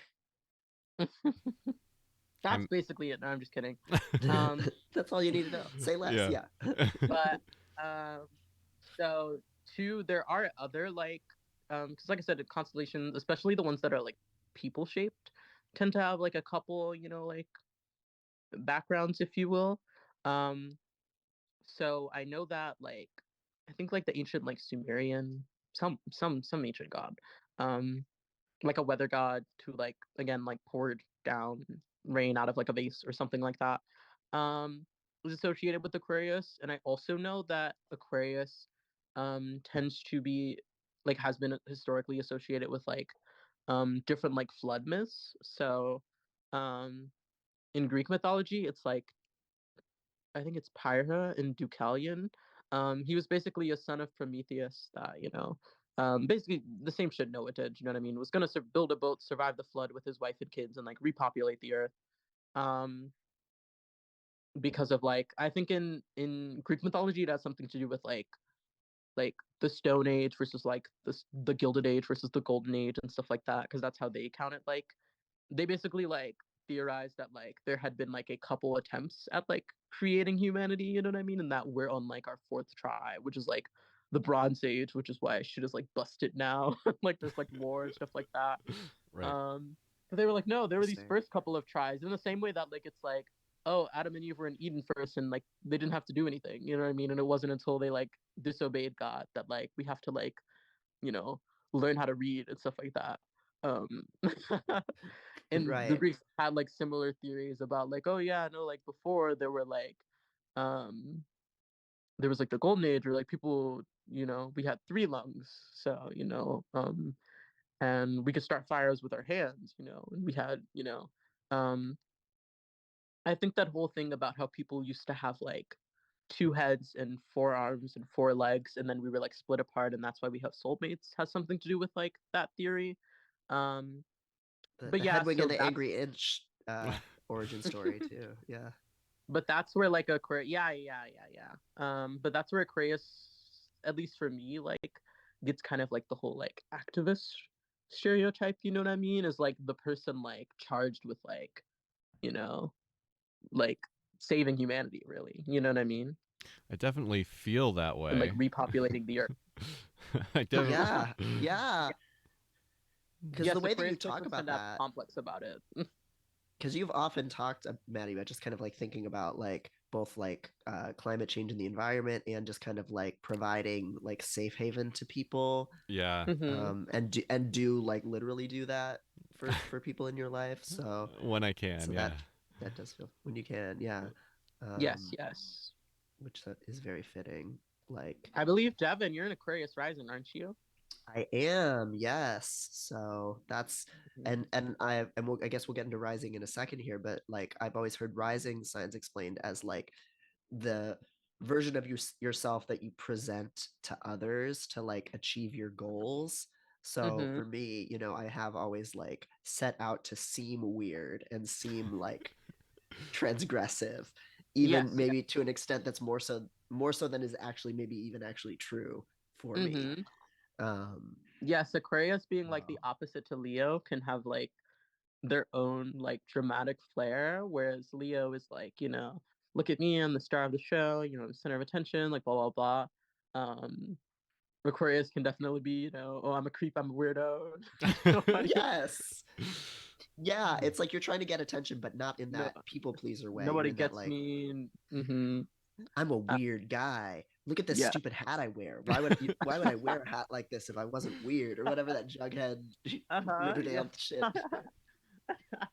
Yes, exactly. That can definitely be Aquarius's. Um, Wait. What? what is it? What? Oh, is that the What? weird hat question? Yeah, I literally have multiple weird hats. But what is your Devin? What is your moon? And Cupid, what is your moon? What are Oh your my, y'all's? so my moon is Pisces. And so I feel like which, is a water sign, very like intuitive, sensitive, I hate it. Basically, like the empath, like, That's so that's I'm Dev, always, that's Devon's baby boy placement. yeah, that's the, He that's keeps the like soft, locked up in a cage in his basement. yes. Yeah. I hate the inner baby boy, but, I'm also, we're trying to be friends. And I feel like when I am at my most ascended, it's all like in alignment, right? But Hmm. yeah, Yes, definitely. I often say that like I think the sun and the moon tend to like bicker quite extremely in a lot of people's charts. Um, because like I said, they're the two bodies that like give off light, and the moon is obviously reflecting the sun's light. So it's like um I guess the moon is kind of like um I guess like there tends to be like um clash because both those planets like especially like I said that's why like I relate to them the childhood is because both of those planets are planets that like want and need a lot of like caring for, you know what I mean? They're planets that want to be like watched, they give off light, you know what I mean? Like kids want to be watched, you know what I mean? Like as much as like kids like test the boundaries of like independence, kids don't want their parents to disappear and not be around. You know what I mean? You want Right. someone Yeah. to like be looking at you, you know what I mean? And those planets both have like that urge, but they express it in different ways. Um, so like Aries, like for you, Devin, you know what I mean? Like Aries might be like that, like the want for like what we were talking about before of like making new friends, making new connections, like fiery, like conflict, like addressing problems, you know what I mean? And then Pisces Mm-hmm. is like the little baby boy, that Yeah. he's a little shy. Right. And just like nurturing and like gets attached and is Mm-hmm. sensitive, and all of this Yeah. embarrassing things. And even it's just, it's fire versus water. So it can feel like, Yeah. It feels there's part of me that wants to start shit and do shit and, be an initiator and then gets frustrated at the fact that I have these emotions. How dare, Yeah. because the story of my moon life. moves like every 2.5 days, it has the most potential to just be like in a wacky position compared to the sun. You know what I mean? Because it could Um, be anywhere practically. yeah, exactly. In anywhere within a very short period of time. You know what I mean? Mhm. Versus like Saturn is the farthest from the sun, so it could be anywhere in terms of like distance, but when it's someplace in a certain sign, you know what I mean? It's there for like years. You know what I mean? Right. So in that sense, it's very easy to predict. You know what I mean? Like if you when you get pregnant, you will know what Saturn sign your kid will have automatically. You Right. know what I mean? It's not going to be you know what I mean? Whereas kids can be born a couple days early, a couple days late. You know what I mean? And so that can like very easily affect the moon sign. You know what I mean? So the moon is like, and the moon is also the only factor in astrology that doesn't revolve around the sun. It revolves around us. And I think I Right. like. I like to think that like the sun kind of like resents that a little, you know what I mean? And so that's why Mm, a lot of people have like this difference between like they're like, yeah, well, like I like want to be this person that's the sun, you know what I mean?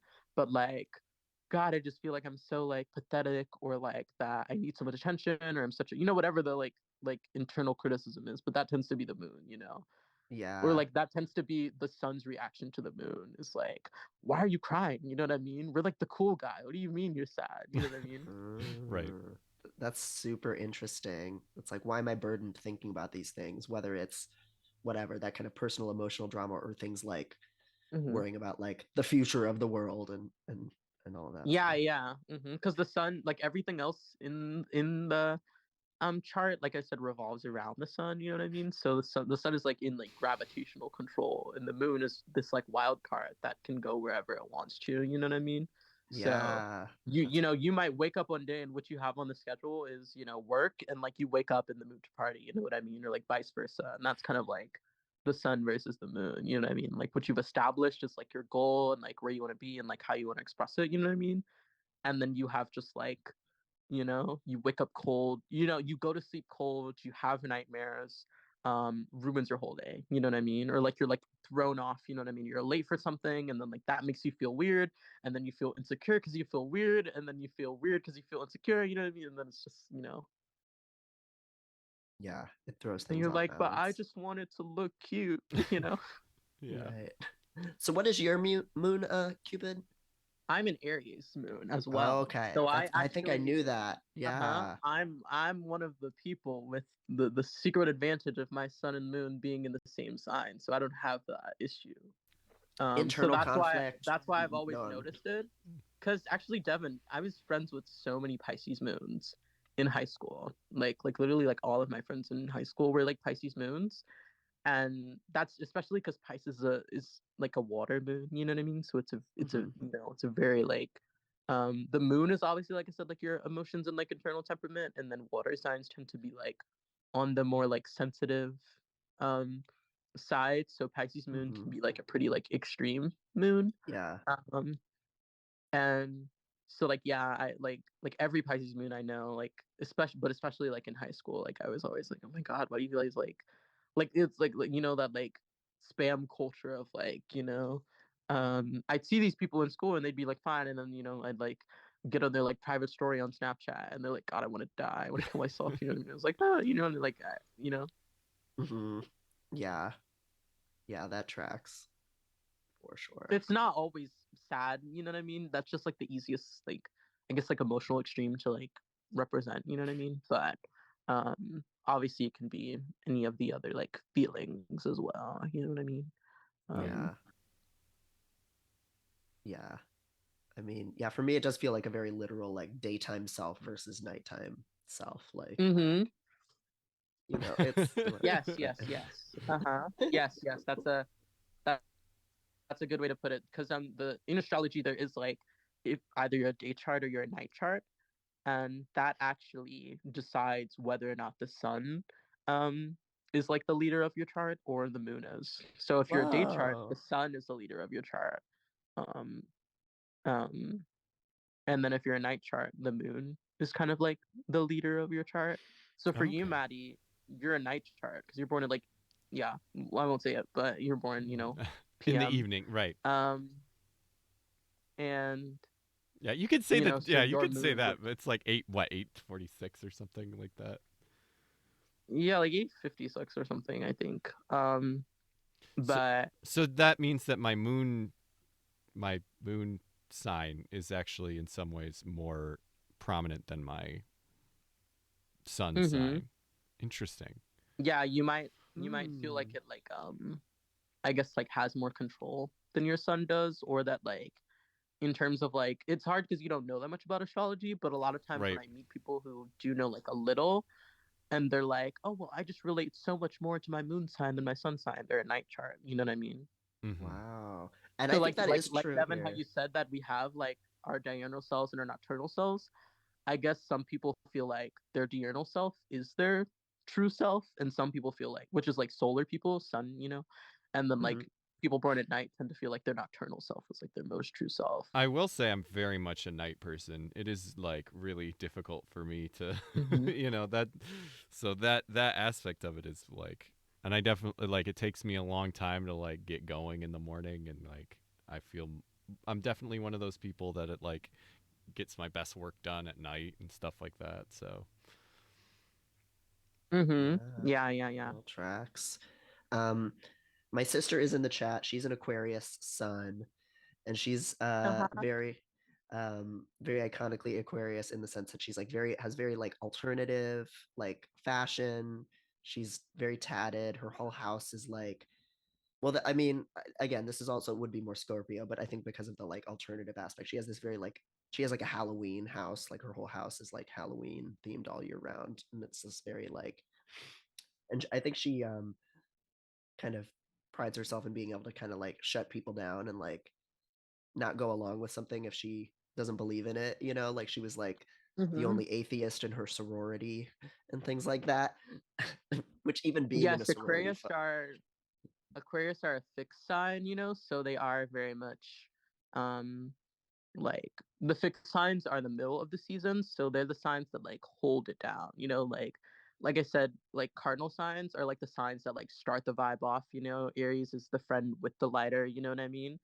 um but then Taurus is like the middle of spring, you know what I mean? It's like where the flowers are growing, where people are like having picnics, you know what I mean? Aries is like that awkward position where like you're like, yay, it's 60 degrees out, but then it's like rainy the next day. You know what I mean? But we're like, guys, no, it's spring. I swear. Like that's Yeah. Aries.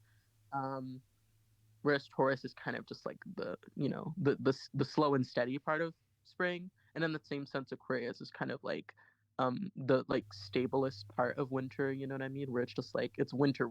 You know what I mean? It's gonna be cold. There's probably snow on the ground if you're in like a place that gets snow. You know what I mean? Mm. Um, so fixed signs tend to be like the signs that are the most like resolute and like stubborn in like their determinations. Hmm. Yeah. Yeah. And I feel like with Aquarius, it's often like standing by like what you believe in or your like boundaries or things like that. Yeah. Or like firm principles.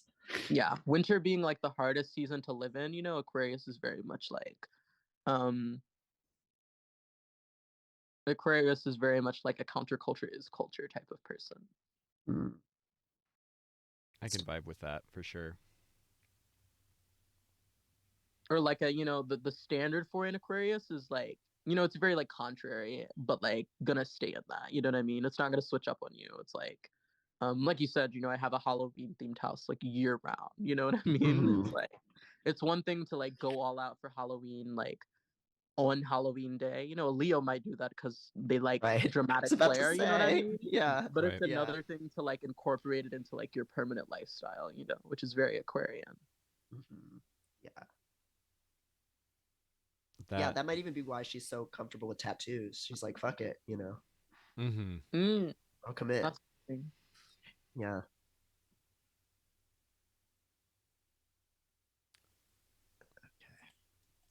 So, so maybe that we could like finish talking about the big three, talk about Maddie's Rising, and then maybe we could do a little palette cleanse of like discourse Yeah. or something else We or got a what couple Oh other yeah, different. yeah, signs or yeah. That'd something be like good. that. What was my so Yeah. rising is the other one? Is the third one, right? Mm-hmm. So what is that Yes. core like what is that a one of the planets or No, no. So the rising is like I said, it's what constellation was rising on the horizon at the time of your birth. oh, okay. Um, so it's like if you took a telescope and like looked out at the horizon line, what would you have seen at the time of your birth? Okay. Um, so it's not necessarily where, you know, a physical planet was. It's just like Mhm. what would have been immediately visible at the time of your birth. So that's why it tends to have a lot to do with like how you present yourself, how you like carry yourself, and like like I said, like your like incarnation into this world, like in the example where like me and my sister have different planets touching our ascendants, and we had very different births despite them taking place 20 minutes apart. Right. So what was my rising? Which answers the question we just got in the chat about twins. Oh Oh yeah. really? What happened? Oh yeah, somebody in the chat just asked about twins. So Witchy Faye, there you go. There's your answer that like mostly a lot of overlap, but your rising or ascendant could be different depending on how much gap there is. Mhm. Not Um, even just usually the sign wouldn't be different, but basically different things can be happening to or like on or near your ascendant that can like I said represent like very um like obvious differences between the way you were like brought into this world. If that person didn't hear the example, I'm guessing if they asked a question about twins, Yeah. to like run it down quickly, the example earlier that I gave was that I'm a twin, and I had Venus touching my ascendant at the time of my birth. So that's like a very like that's a planet that tends to placate, you know what I mean, and like aestheticize things. So I had a very like smooth, natural, easy birth. My mom said it was like, it just happened, you know what I mean? And then my sister has Mars on her ascendant at the time of her birth, only 27 minutes later. But she was a very like violent and destructive C-section that they weren't planning to do, obviously because they expected her to come out after me, and then she just wasn't. And then they couldn't find her heart on the monitor, so they were like, "Sorry, we're gonna have to cut you open so it doesn't like die inside you or something like that." Mm. So my sister having like Mars, which is like the planet of like aggression and like conflict, had like a much more disruptive birth than I did. So that's like a difference of only 27 minutes, which wouldn't the difference wouldn't necessarily be that difference between every set of twins, you know what I mean? But Yes, somebody just the asked. premise is that you could look for those small differences even in charts that are really close together. Yeah, Yeah. somebody said it can change. It changes every 15 minutes. I don't know if there's like if it's quite is that true or Oh, is the it not? rising? Um, No, it's between an hour and 3 hours, generally speaking. So, generally people say every sign rises for 2 hours because that's the simplest answer because, um, 24-hour period and 12 signs, so right.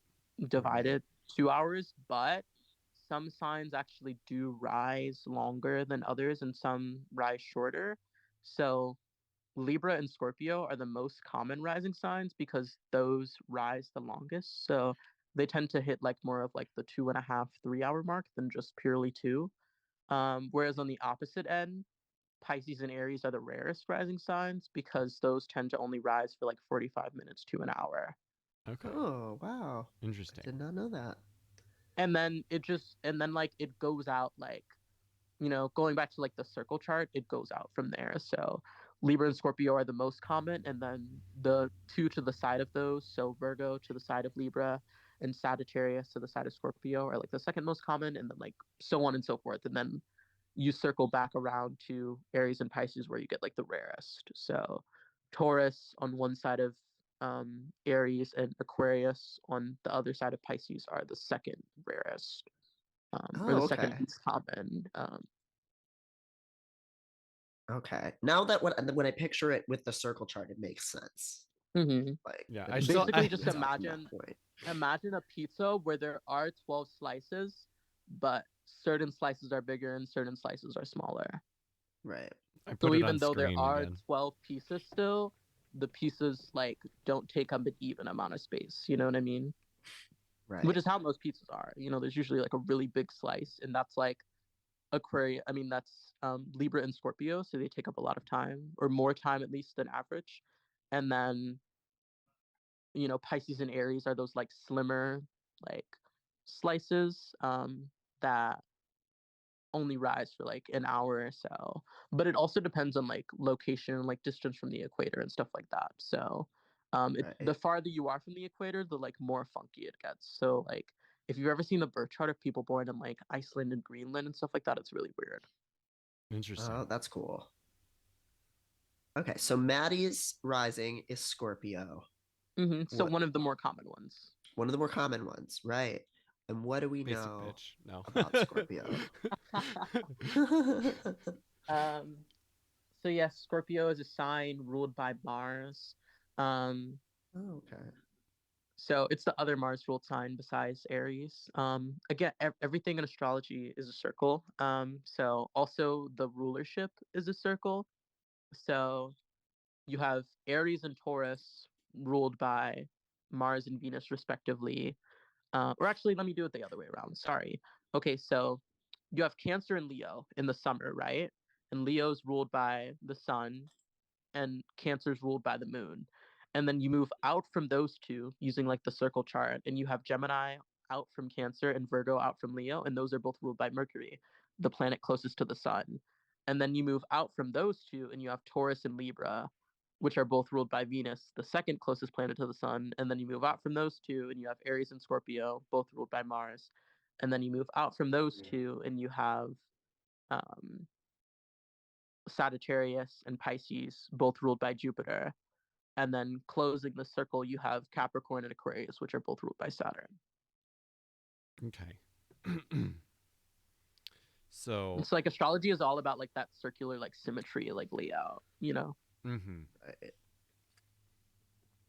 So Scorpio, Um, that I know Scorpio as another one of the like two signs I know a thing about, and it's just because I feel like everybody's like Scorpio is the evil sign, which I know it's Yes, obviously yes. they're that's an they're the oversimplification. sexy sign. They're the, like the Uh-huh. sexy goth sign, is Hmm. what Yes, I've always Scorpio heard. gets both of those stereotypes. I always talk about that with Scorpio placements, both of those stereotypes, because I find Scorpio placements tend to have like interesting like insights or relations like to both of those things, like sexualization and like I guess like demonization, you know what I mean? I find Scorpio placements tend to experience both of those, you know, um, in some way, shape, or form, or have some relationship to them. Interesting. Um, because Scorpio is ruled by Mars, which is like a sexy but violent planet. You know what I mean? You know, if you think about like I said, like God archetypes and stuff like that. You know, it's like the soldier. You know what I mean? The like, um, fighting on the field, comes home with blood on his elbows. You know, and a tooth knocked out of place. You know, and makes like violent, passionate love to you. You know what I mean? So that's um and especially because Scorpio is also like a water sign on type of that, and water signs in general tend to have like a reputation for being like very like sensitive and maybe like emotionally selfish even, or just like emotionally driven really. Um, so Scorpios tend to get a reputation for being like, and it's partially true, tend to get a reputation for being like super like vengeful, um, because I guess like you combine emotions um with like you combine like emotional resentment with like violence and you get like vengeance, you know what I mean? So um that's kind of where Scorpio gets that reputation from. And then also um in that same way, like whereas I said like Venus is like the very like maybe like demure signs, you know, of like Libra and Taurus tend to be very focused on just like other people and like basic social comforts.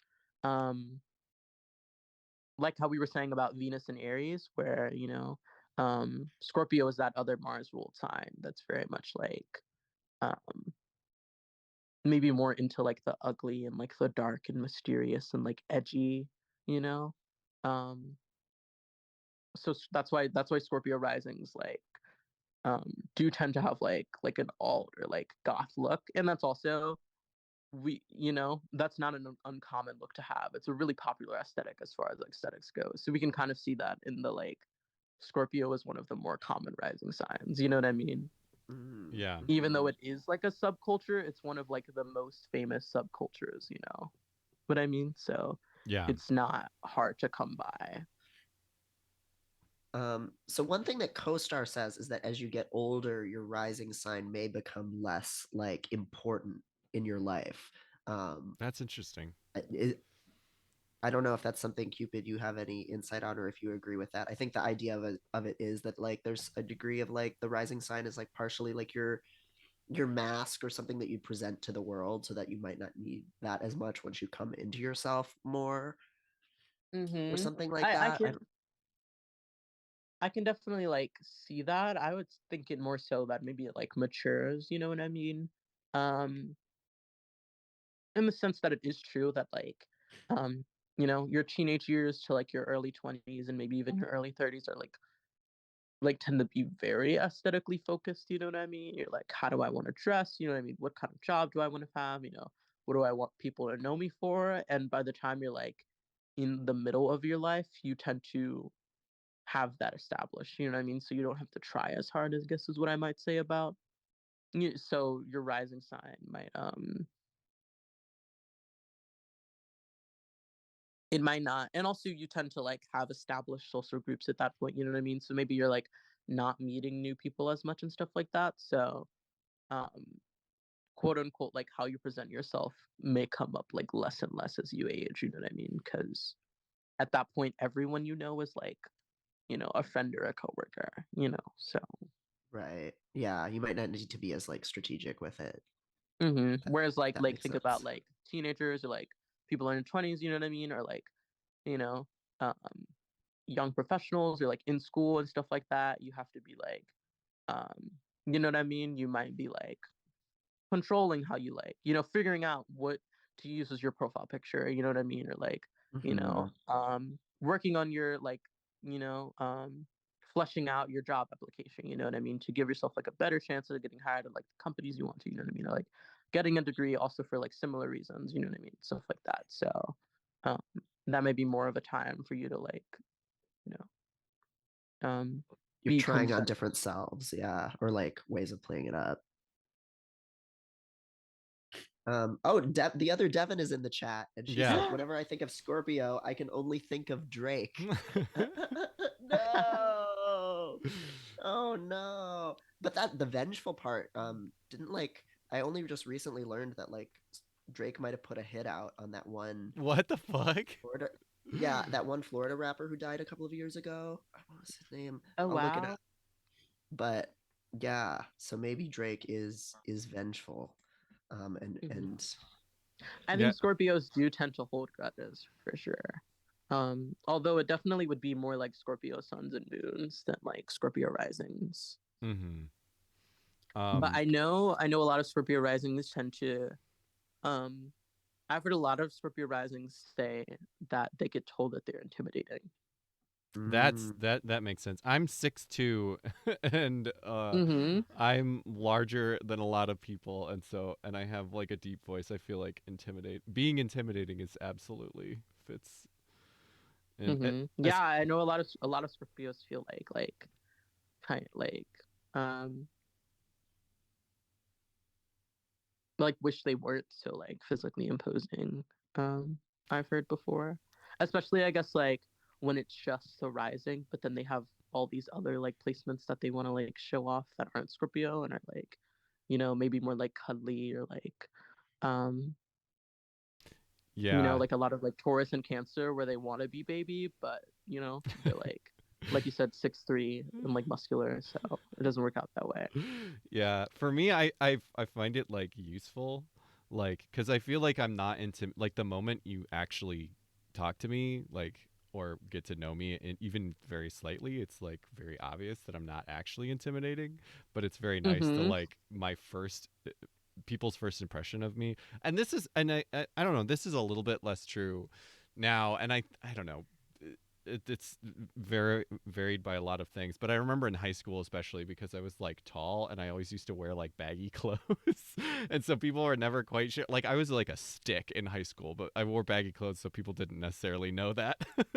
So it's Oh, okay. but it's like yeah, I definitely it could be very useful for people's first impression of me to be intimidation, because it's like I've definitely got like people try to be transphobic or homophobic to me and I'm just like stood next to them and they're shorter than me and so they're intimidated, Uh-huh. which is really Yes, funny. yes.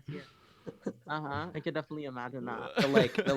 the Chad Shiba Inu versus the like weeping transphobe Shiba Inu. Say something. I've never been in a fight in my life, but you know. That's because you don't have to be, whereas my little 5'6" easily angered ass is like shoving people on the dance floor, like Yes. trying to prove something, and then I can't handle it if it does happen, and then I'm a birthday boy. Okay.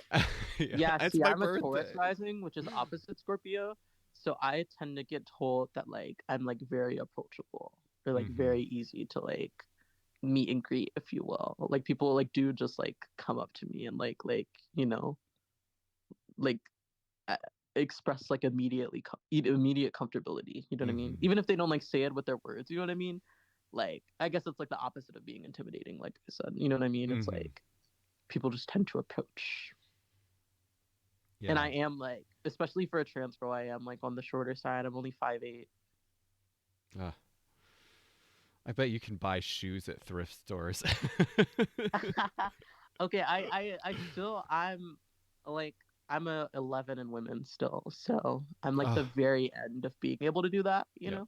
I'm a 14 in women's, which means that if I go to a store, they might have my size. If I'm lucky, my size will be the highest size they have, and they will have like 3 pairs.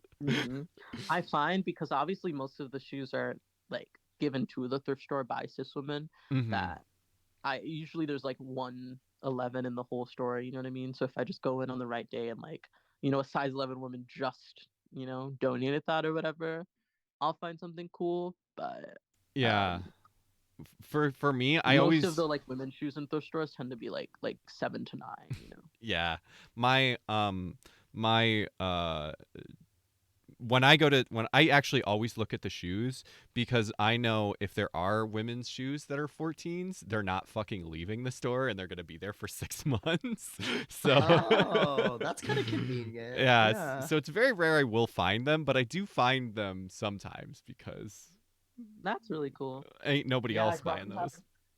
Yeah. So did y'all know that your feet can get bigger on T? Because I have just officially sized up into men's shoe What? sizes now after Yes, after needing to and shop in the little also- boys section. So I'm Also, very your excited about feet that. can shrink like a half size or a whole size even on estrogen. Really? That's Mhm. amazing. Is that muscle? Like Because what would that like it's not for me, it's not a whole size, but I did notice that shoes that used to like be less comfortable, you know what I mean, got more like after I was a couple months in estrogen. Like probably just a slight enough shrink that like what was normally a tight shoe became like a very comfortable shoe. Yeah. Oh yeah, Transpeak says in the chat that it's the cartilage. It makes sense that it could be both Mhm. muscle and cartilage potentially Mhm. changing. Because also as you age, like the cartilage changes, which is why most people's shoe sizes get bigger as they age, period. But I did not know that it could shrink, like, so that's amazing. Mm-hmm. HRT Wow. is magic. It really is.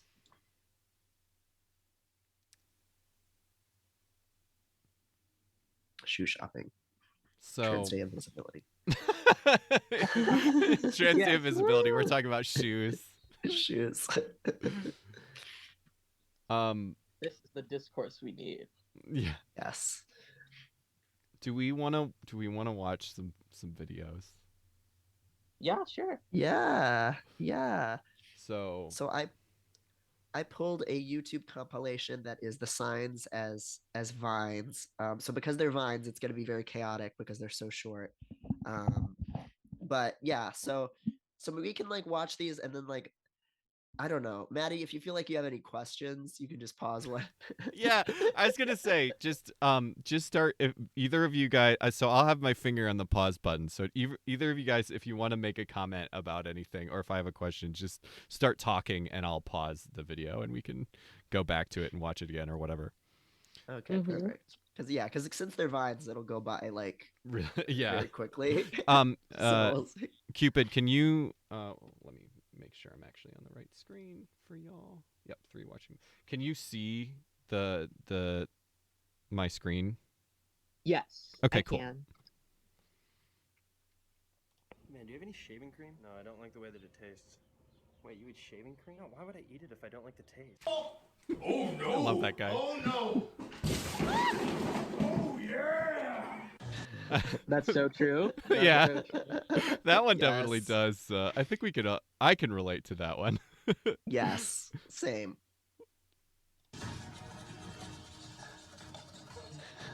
I have to restart my potatoes. Welcome to Bath and Body Works. It's Steven here. Present. James. Sudden. Yo, man, I can't believe Breeze is dead. Yeah, I know, dude. Down to the funky sound. So you think that you can dance? That's wonderful. Destroy him. Do the trick. The trick?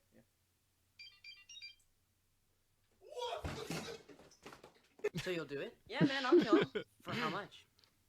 I don't know. Libra was the opposite one to Aries, right? Yes. Mhm. Yes. So that's. Yes. I like that was like the same meme almost. Yes, but there like was there was a symmetry to it. Yeah, they're both just slipping and crashing into things. Maddie, can you put the volume up just a tiny bit? Yeah. Any How chance? is chat? Yeah, how does it for sound volume? to people in the chat? 30 grand? There's just something about hitting that whip that just, like, oh, watch this. Boom. It just keeps me going. I think I know more about American Girl than you do. You never get to any American Girl studies. Yo, what's the scoop? Penis. When you've been on Vine as long as I have, you develop thick skin. Navy blue's not your color. Navy blue brings out my eyes, you prick. Oh, are you feeling down? Yeah. This song always cheers me up. You okay in there, Jimmy? No. You want to talk about it? Yes. Hey, champ. Cause I miss you. And I need you.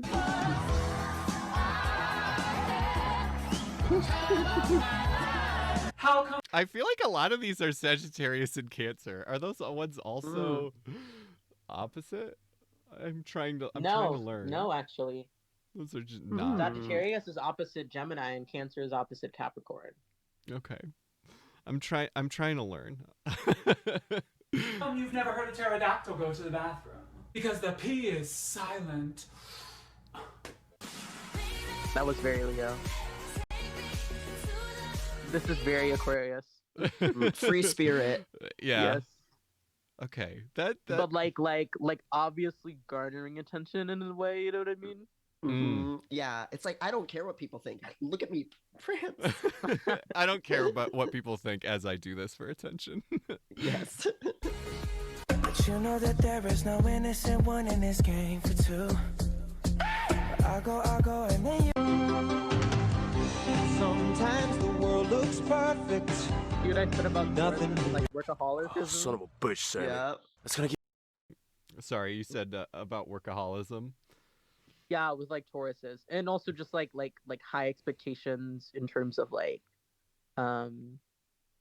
financial situations. You know what I mean? Like I said, I noticed a lot of Taurus placements feel like pressure to like make more money than their parents did, or like live the life their parents never had, stuff like that.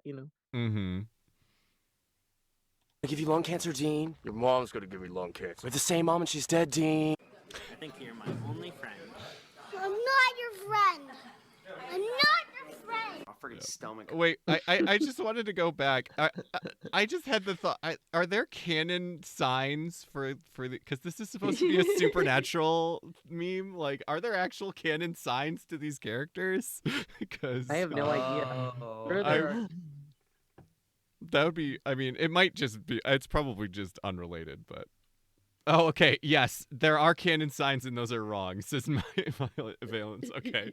Still, Yes. it doesn't have to be accurate canon to be accurate, but it's still funny. Son of a bitch, Sammy. That's gonna give you lung cancer, Dean. Your mom's gonna give me lung cancer. We're the same mom and she's dead, Dean. I think you're my only friend. I'm not your friend. I'm not your friend. My freaking stomach hurts, dude. You ate a lot last night. What'd I eat? All the walls and the ceiling. Fucking sick. Go ahead and introduce yourself. My name is Michael with a B, and I've been afraid of insects my entire life. Stop. Where? Where's the B? There's a bee? Cocaine ruin your brain! Hey, please don't do cocaine! Hey, cocaine ruin your brain! Please don't do cocaine! This is that's Aquarius, quote unquote, like doing social justice. Yes. Please don't do Cocaine ruin your cocaine. brain. Just like screaming, please don't do cocaine. Oh my god, that's literally what I was like in high school when I was like, oh, okay, I need to tell the whole lunchroom about don't ask, don't tell. Like, Yes, right yes, now. literally. Oh my god. And everyone my it. a message to Jesus. So, hey, Gigi, what's up, man? How are you? We got Chuck. We got Barney. Barney's about to meet his maker. Die, you commie fucker! Don't kill my dad! Yeah, that's Yeah.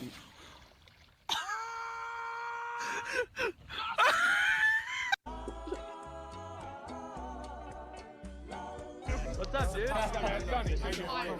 Detective, this is a crime scene. What is this, a murder weapon? Get off my dick!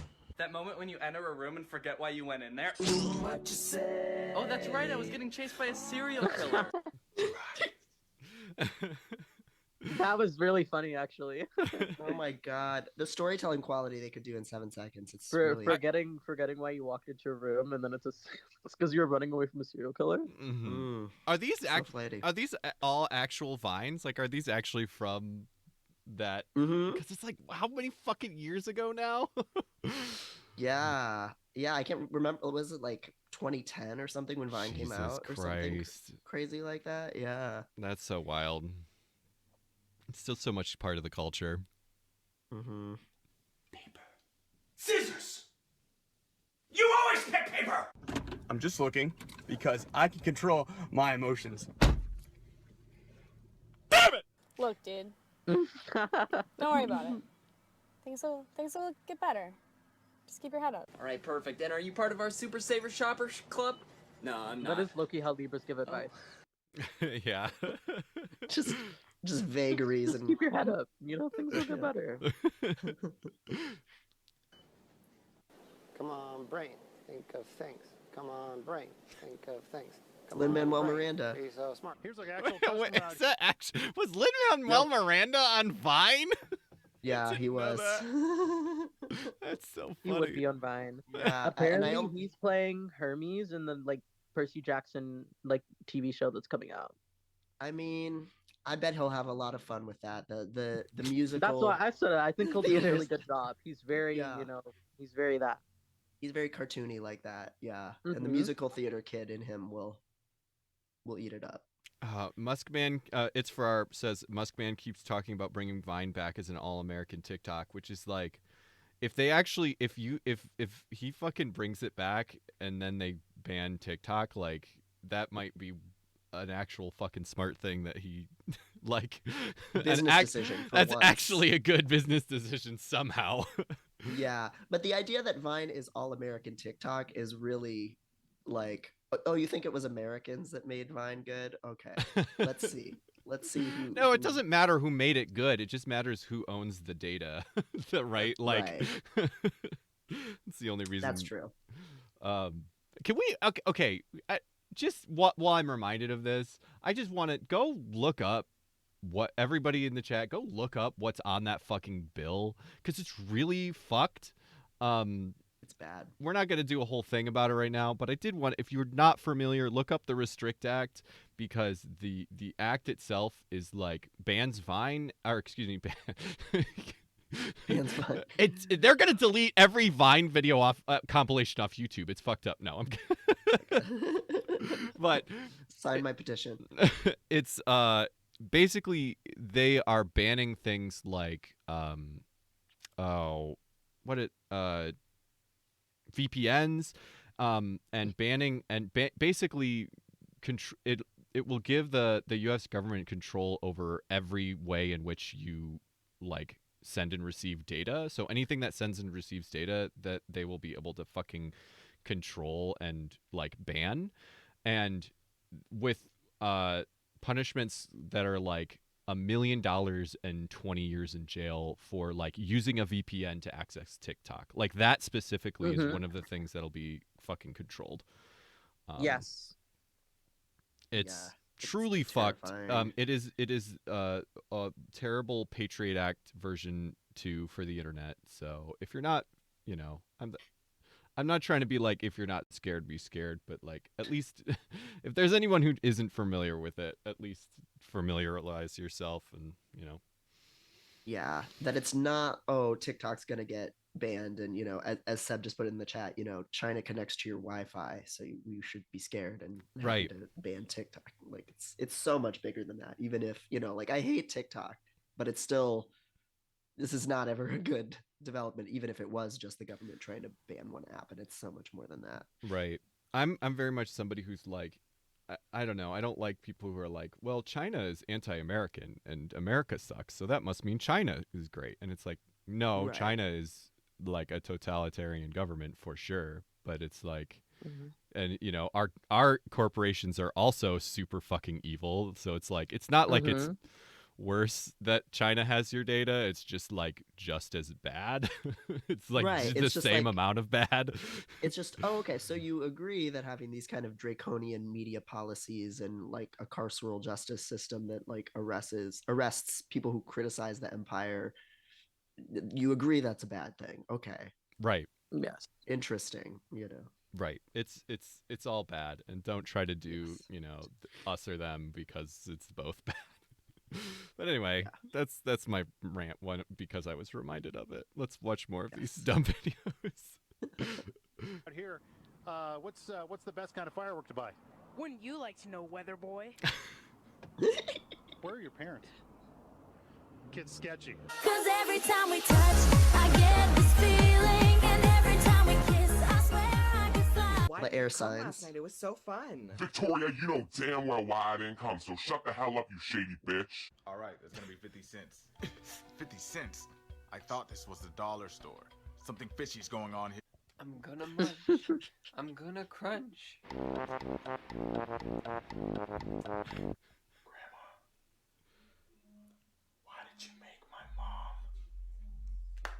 Can anyone help me find the bathroom? Where's the bathroom? Hello, bro. Oh, we should probably talk about that. Yeah, I was just gonna ask, what even is that word? Basically, obviously, it goes without saying there are other constellations besides the 12 zodiac signs, you know, and one of them is Ophiuchus, which is that one. And anyway, eh, there's a um history lesson basically. Around like the Catholic Church like started like taking over Europe, they like outlawed astrology as like, you know, being like against God and like hereticism or whatever, like heretics. Um, so and then also we had like that whole also, you know, like we had like the whole like um enlightenment and stuff like that where, you know, they realized that the solar system is heliocentric, not geocentric, so that we revolve around the sun, not that the sun revolves around us, you know.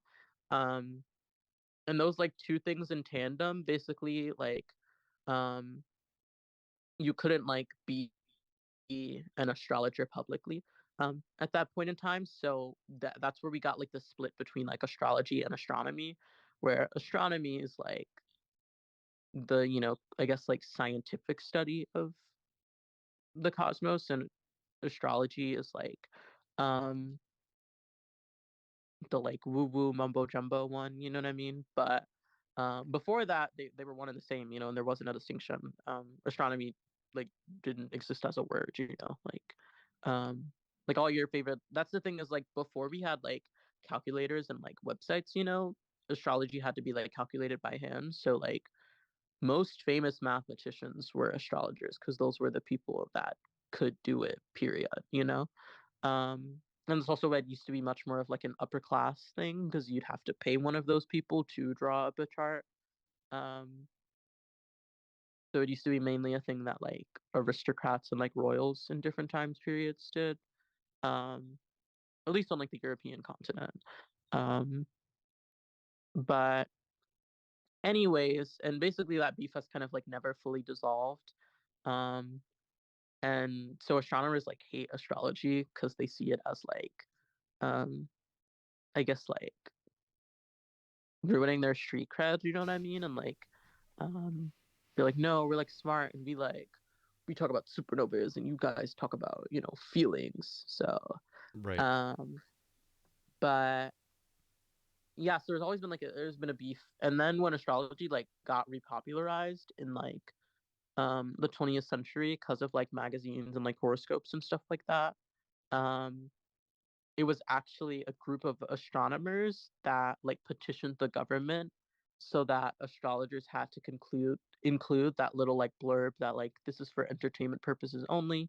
um that's actually how that became a thing, was that astronomers petitioned the government like um can you guys make them say that their stuff isn't real and ours is, and the government was like, yeah, I guess, okay. um so that like it's genuinely a rule, you know what I mean? Like you do have to abide it. It is like a like genuinely like I don't want to say law because I don't know if that's the right word, but like it is a like you could be sued if not, you know what I mean? Like that's why if you go on like an astrology website and you scroll down to like the bottom or maybe like on the help page and stuff like that, it will say like this is for entertainment purposes only. This is not a replacement for like therapy or like counseling or financial advice, you know. If you choose to get married or like kill someone based on this information, you know, you can't sue me. I told you this basically. Um, Right. and anyways, so I don't know, NASA just always like likes to discredit astrology. And so one thing that they do is they just like every year without fail, they bring up Ophiuchus, which is the supposed 13th sign that proves astrology isn't real. Um, but like obviously there's like 50 other constellations too, you know what I mean? Um, and like astrology as a system doesn't like deny the existence of like other stars, you know what I mean? It's just um divides the cosmos evenly based on like the 12 most prominent ones, which is based on like the changing of the seasons and whatnot. So yeah, but NASA always comes out with like Ophiuchus, and they're like, so actually, if you think you're an Aries, you're probably actually a Pisces, and blah blah blah. You know what I mean? But it's just, I don't know. It's no fun, but it's fun to, you know what I mean? I mean, this is a relief to not have to worry about like, oh, recalculating this stuff, because it's like, well, clearly if it's all based on the calendar system and like the seasons and its Earth determine it with like 12 months, then it's like, no, you don't just jam any other like random like yeah. It's star like it into it. wouldn't make Like, sense to include Ophiuchus in it. Like it's a real constellation that's there. You know what I mean? And if that could be like your favorite constellation on a personal level, but um, astrology as a framework, like, is the 12 most prominent constellations. Like that's what it's based upon, you know what I mean? So right. Yeah. And there is the sidereal zodiac, which is just a different way of calculating, essentially. Because basically, because like the Earth's orbit slightly moves slowly over time, kind of like the leap year thing of like the sun isn't this, you know what I mean? So eventually we have to like account for the fact that, about every 4 years, we've accumulated an extra 24 hours based on how we like cut our calendars. So we just add a day in. There is the sidereal zodiac, so basically, the movement of the fixed stars, which are the stars that make up constellations, because they're not fixed in the sense that they don't move, but they're fixed in relationship to one another, so they don't move further or closer apart. So that's why we can recognize shapes in them and like see, you know what I mean? Right. Versus like the planets on any given day could be a completely different configuration, or like the stars that make up the constellation of Aries are never gonna like jump over into Pisces and like just so Aries is always gonna be there, so on and so forth. But anyways, there's like a slow progression in the fixed stars where they're like slightly sliding. In the sidereal zodiac, instead of being based on like the equinoxes and solstices, is based on that like slight, movement of the fixed stars. So for some people, you would be a different sign in the sidereal zodiac. But that's would that not be true people for who are on the everyone. cusp mostly, or? Actually, at this point, it has been long enough that most people are going to be the sign before their. So like the one we're using is the tropical zodiac. Mhm. So most people, because I believe they're about like 25 degrees apart at this point, and each sign is only 30 to make up, 30 times 12 equals 360, that like heavenly sphere. Um, so it is almost a whole sign difference at this point. So it is true that in the sidereal zodiac, your sun sign will usually be, the sign before which you think it is. But Ophiuchus still doesn't come into play in the sidereal zodiac. And Got it. Vedic astrology, which is like the astrology popular in like India, and also just like the Indian like subcontinent in general, uses the sidereal zodiac and like has forever, you know what I mean? So um you can use both systems like independently, but neither like does Ophiuchus come into play. But so it's kind of like an inside joke amongst astrology people that like Ophiuchus is like, it's like the secret third thing joke that there's like this secret 13th sign that's like really weird and fucked up and like Yeah. Great. So yeah. I like the there's this theoretical, it reminds me, it's not quite, I don't know why I was reminded of this, but there's this theoretical I think it's like literally not, like I think we would know for sure that it existed at this point with like set, like space missions to different planets and stuff, I think.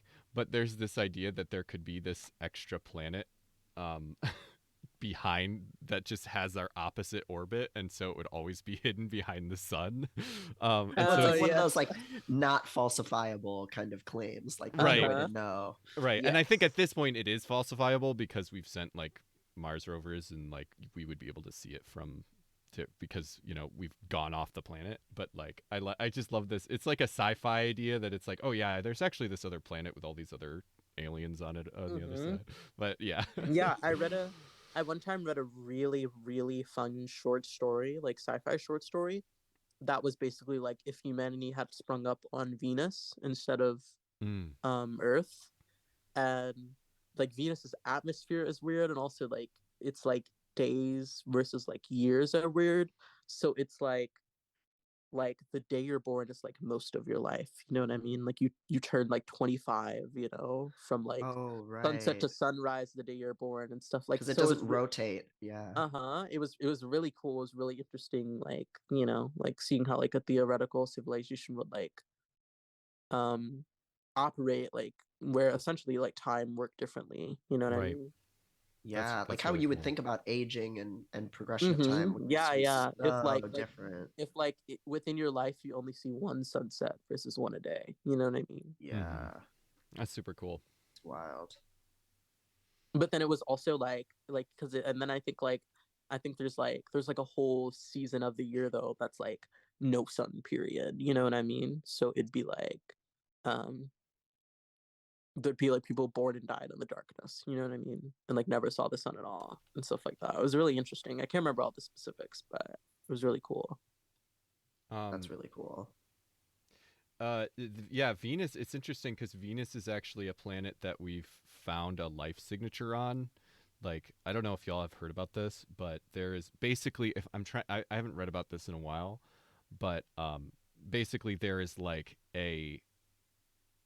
there's this certain gas that is given off by like swamps and life. Like the only way we know of for this gas to be created is life. It's like a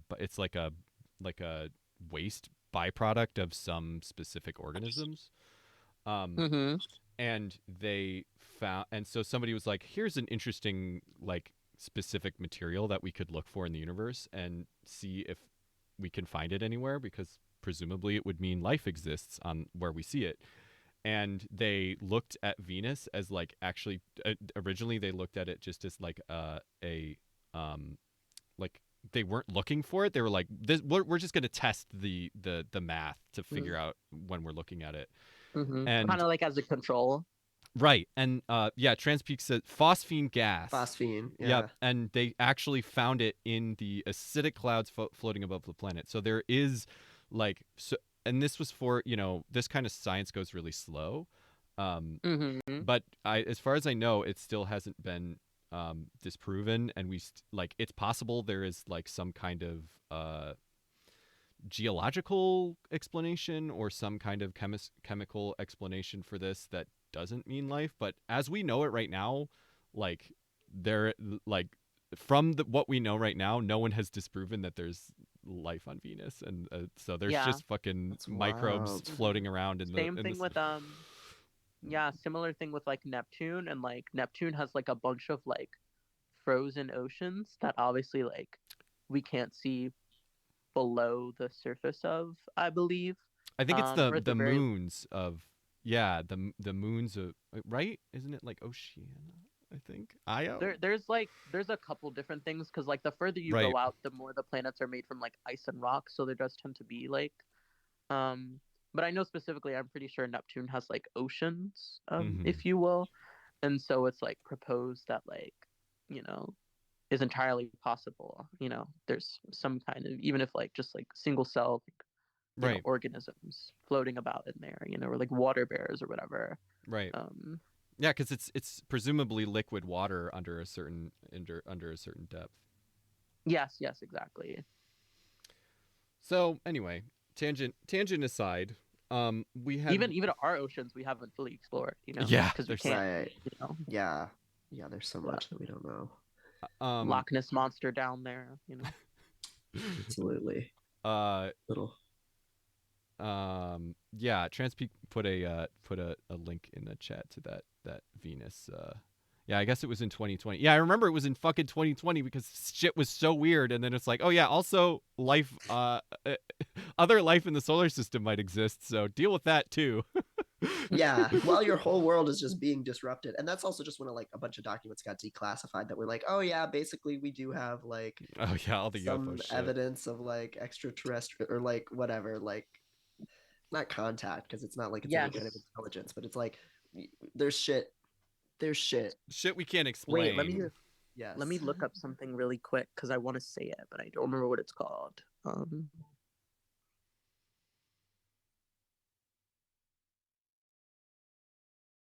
Oh, while you're looking that up, I did have the thought. Is there anybody in the chat that has the same? What is that? The first three? As any big of three, us? big three. Yeah. So I was Aries, Sun, Aquarius, Moon, and Scorpio rising, and then what? Devin, what were you? And I'm Aries, Pisces, Aquarius. Yeah. Is there? And then I'm an Aries Sun, Aries Moon, Taurus rising. Okay. Yeah, I thought that would be a fun. Is there anybody in the chat that has those? I do know Jonathan Van Ness is an Aries Pisces just like me, which unfortunately makes sense. I feel like I think that's a very good influencer combo, evil though that may be. Shitlib detected. Yeah, you know, it kind of makes me want to come out as non-binary in an ad for nail polish. Like they did. Are you gonna go on a podcast? Did with they? Hillary Is that Clinton? really what happened? Yeah, it was literally like, I'm so happy to partner with, you know, Color Street nail decals to let me live my non-binary sleigh. And that was like the first time. Yeah, and they were like, I use any pronouns now. And then they had the decals. Now I'm looking at Jonathan's chart. Yes, Aries Sun, Pisces Moon, Pisces Mercury, Pisces Venus. Lots of Pisces in there. Mm-hmm. Taurus Mars, I have that placement. All right, so we had one more thing on the docket to discuss that doesn't actually have anything to do with astrology. But I think our research is going to be a little thin here because we remembered I thought of it like 15 minutes before we started streaming. I was like, oh my god, we need to talk about this. And let's get that that good that good piss. Oh, it's so quiet for some reason, but yeah. Ooh, we love it. Discourse. So yeah, so we were gonna talk about pussy phrenology lady.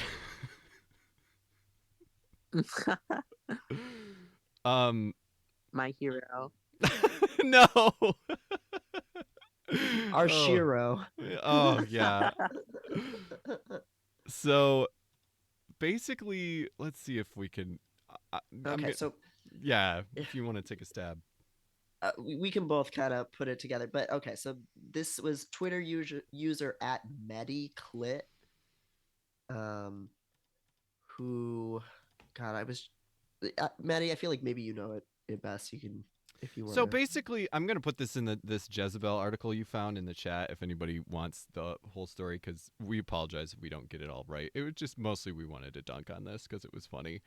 But basically, it was like a who was the group? There was a group that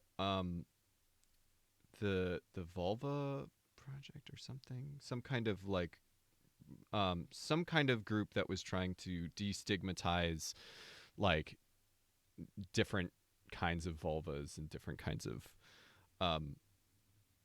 like and there was like this picture of a bunch of plaster casts of vulvas, and which we're not going to show on here because Bezos would get mad. But this lady basically was like saying that one of them was like she like messaged the group and was like, one of these looks fucked up, and they were like, well, one of them was a like post-op trans woman, and she basically just went on a whole transphobic rant about this thing. And I think did she even know, I think she didn't actually, they didn't tell her which one was which, and I don't think she was able to like say which one it was. And specifically she pointed out one. Oh my god. She maybe I'm getting that part wrong, but specifically she was like, this one is obviously is the mutilated, of course she used that word, mutilated one. And some like a cis porn performer was basically like, no, Listen, my labia looks just like that. yeah. Yes. And she was And like, she was like, no, it doesn't, stupid. yeah, she was trying to tell this porn performer that she was wrong about her own. I remember the porn star, she was like, I edit my own videos. I've seen it approximately 1 million times, and so have like thousands of other people. And then she was like, so show me then. And she was like, you can Google my name if you want, but I'm not DMing you nudes. Especially not in a like public Twitter thread.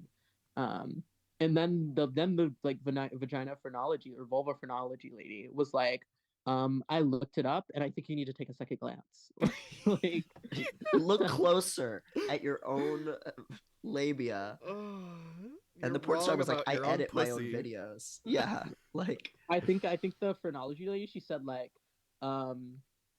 it's clear to me that you wouldn't recognize your own body in a lineup, is what she said. Oh my god. Classic, like, second wave, like you just need to squat over a mirror and raise your consciousness kind of shit. Mm-hmm. Transpeak says she ended up DMing a few other people to ask for pics too. Which, so the Jesse Single treatment. Oh, yeah. Classic, just like misogyny, you know what I mean? Yeah. I know you better than you do, you know what I mean? Mm-hmm. Yeah. You're not informed about your own, anatomy. So, and then a bunch of things, she basically, like, a bunch of things came out about her, including, as this Jezebel article says, in one instance, Pin presumed a medical artist had drawn a mutilated vulva because she was Nigerian. Not only is a female genital mutilation illegal in Nigeria, the image was intended to focus on a black fetus, not the pregnant person's genitals.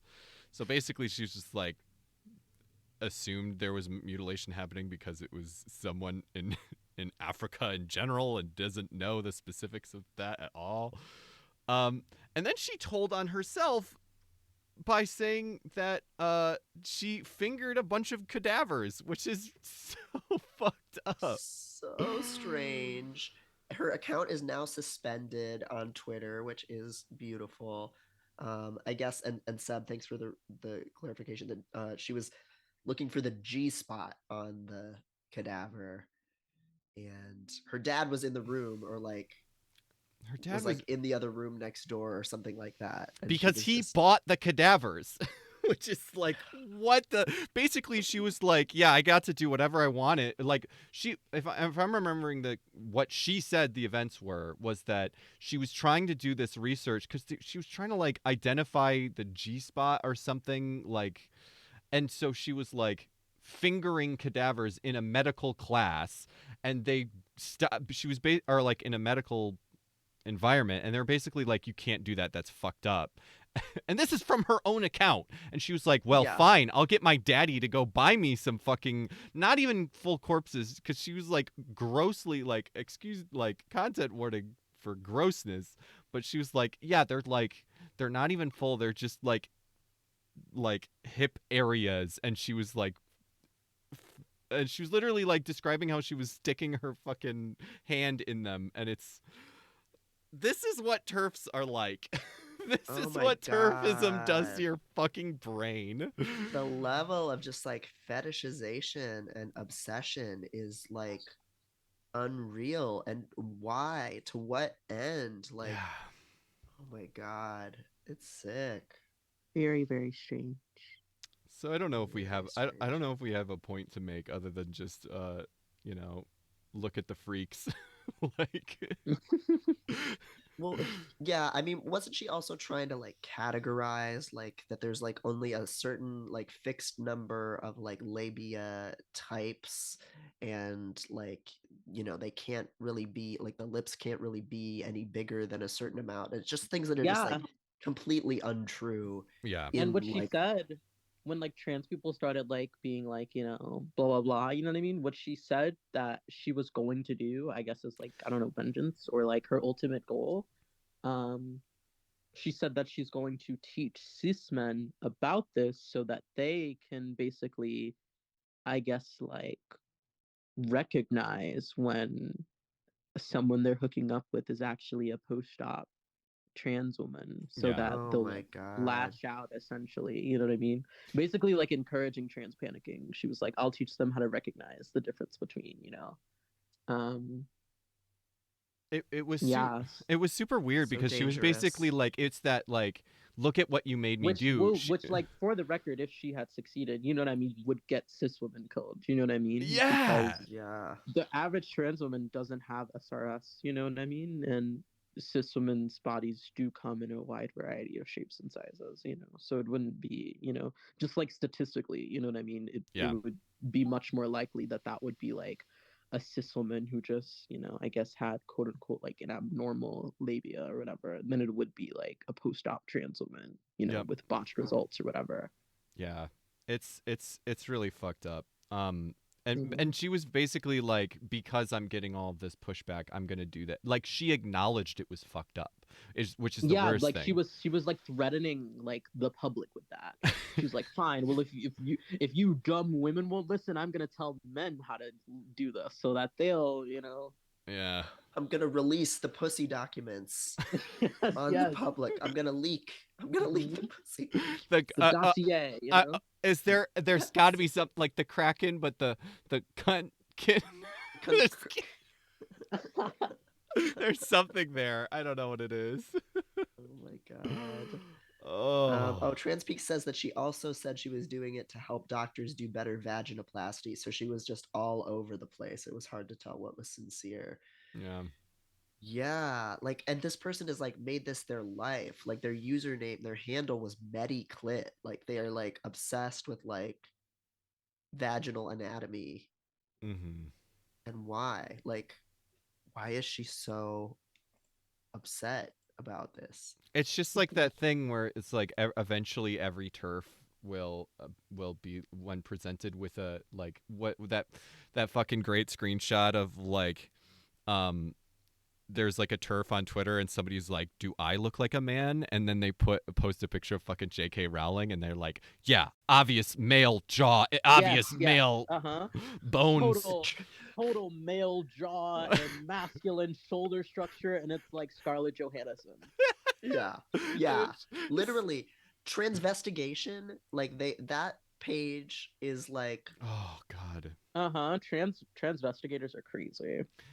And it's like they create a world that it's like they think, like Marilyn Monroe and like JFK were both trans. Like the whole world is like there was a me and my friends laughed so hard. There was a transvestigator that said that both Amber Heard and Johnny Depp are secretly trans. Yep.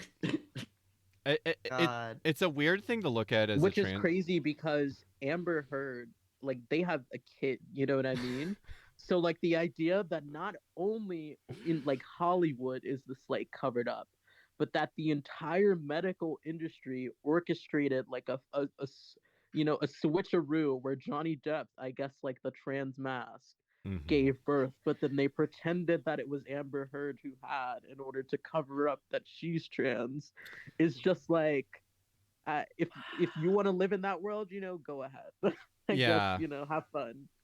And if anyone isn't familiar with this is like QAnon, like this is like a small weird symptom of like, blood libel, Jewish conspiracy, globalist shit. Yes. Like they're like, Beyonce is trans and she eats children every night and that's why her skin is clear. Yeah. And her tits are so nice. It's like weird. and a lot of it I think probably comes from like the racist place of like, people were like, oh, Michelle Obama is clearly a man because I am racist. Yes. And then it's funny because it's either like a black woman with like features that society likes to masculinize, and they're like, obviously she's trans. But then also in their theory, they'll take like super hyper feminine like black women and be like, there's no way one is actually that pretty, so she's surgically altered. Yeah. Like that's what they do with like Beyonce, or like even like Marilyn Monroe, even though she's white and stuff like that. Like where there's just like a like bombshell basically. They're like, no natural human cis woman could be that beautiful, you know. Clear, it's like weird. It's like almost a compliment, you know, but like really weird. Yeah. And obviously like it's those two don't make sense, because if all trans women could like get surgically altered to look like Beyonce, why wouldn't we? You know what I mean? Yeah. So when they're like, oh yeah, this big ugly woman, you know, or whatever, is obviously a man, you know, it's like, why wouldn't she just get the same surgery that Beyonce and Marilyn and Ariana have, you know? Yep.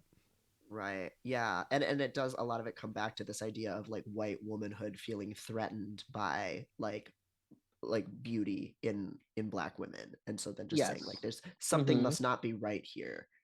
Yeah.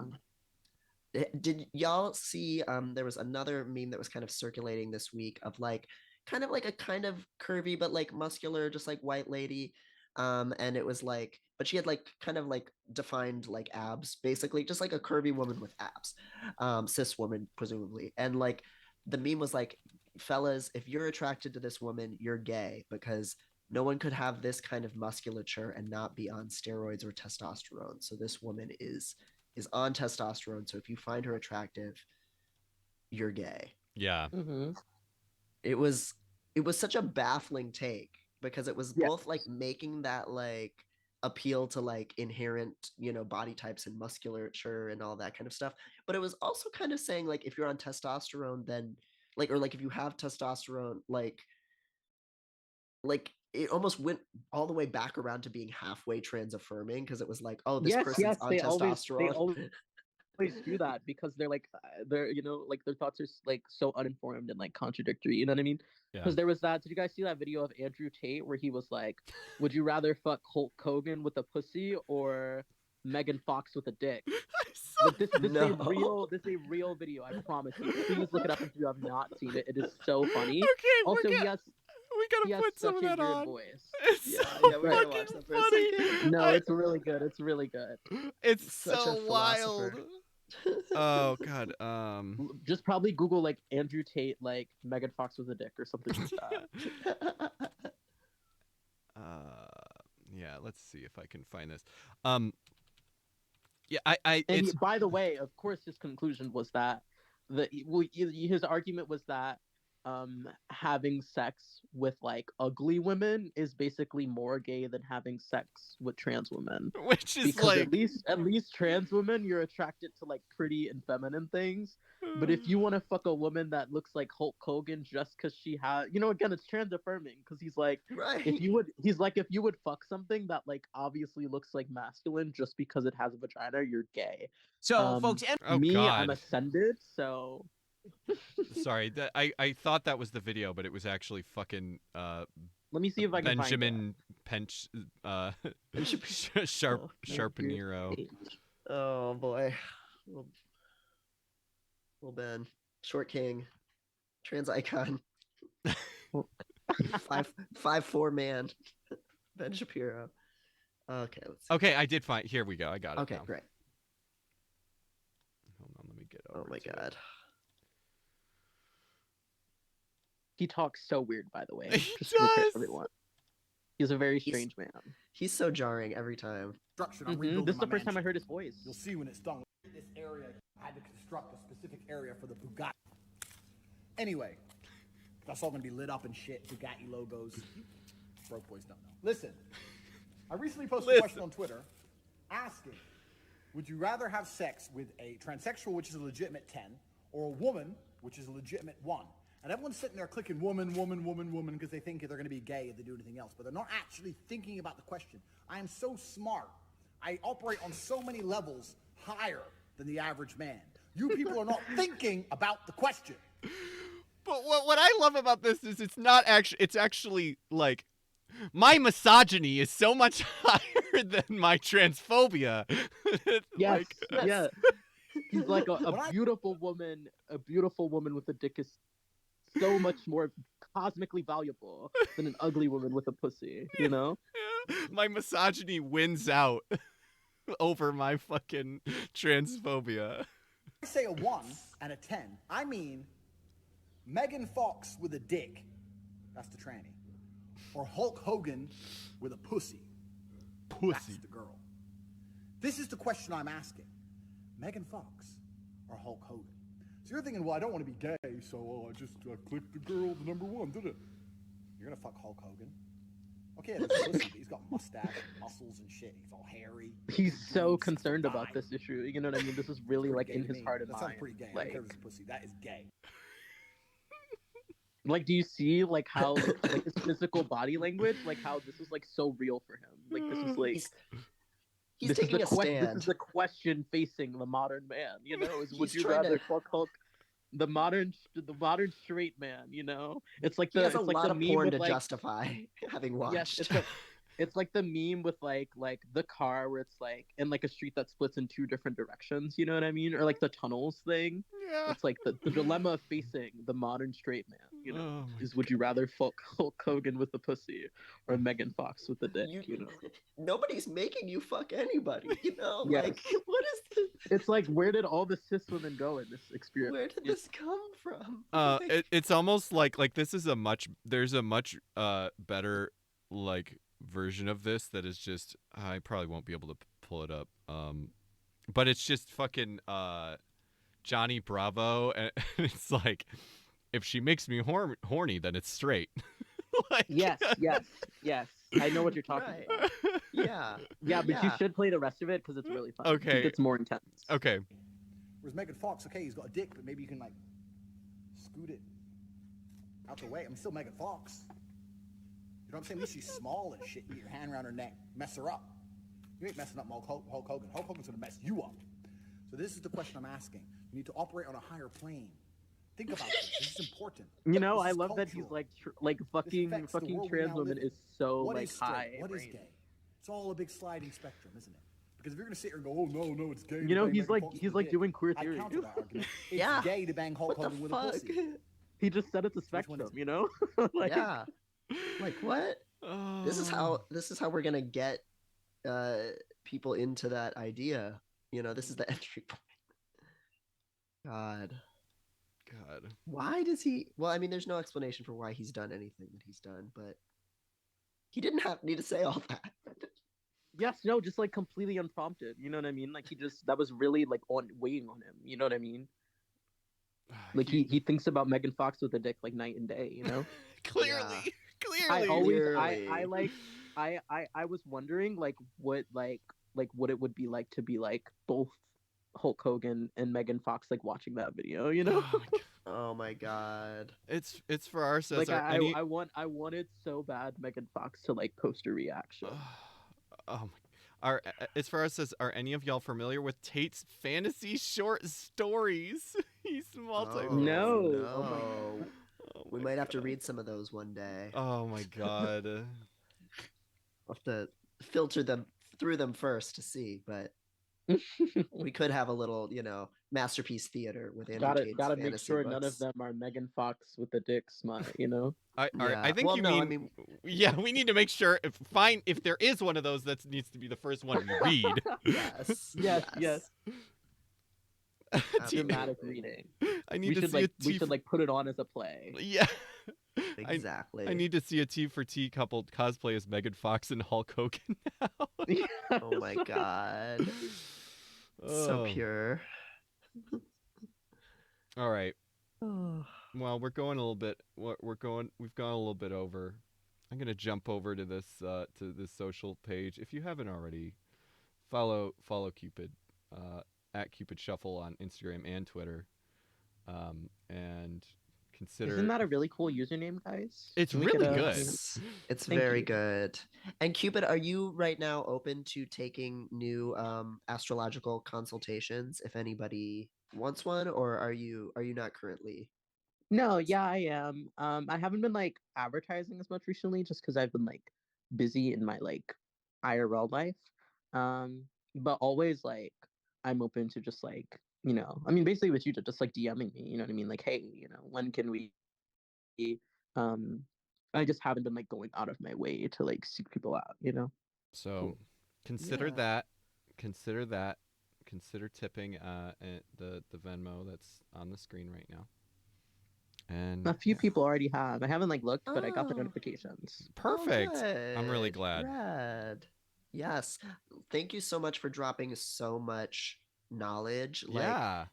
there's just so much like history and anthropology and like mythology that goes into making sense of what astrology Mm-hmm. stands for. And I guess I knew that some of that obviously, but like we like just really got into like a lot of layers of it on a level that I really appreciated and didn't even know all of it. You Yeah, know? yeah. So, That's why it's like so unlimited because it's really like it's like a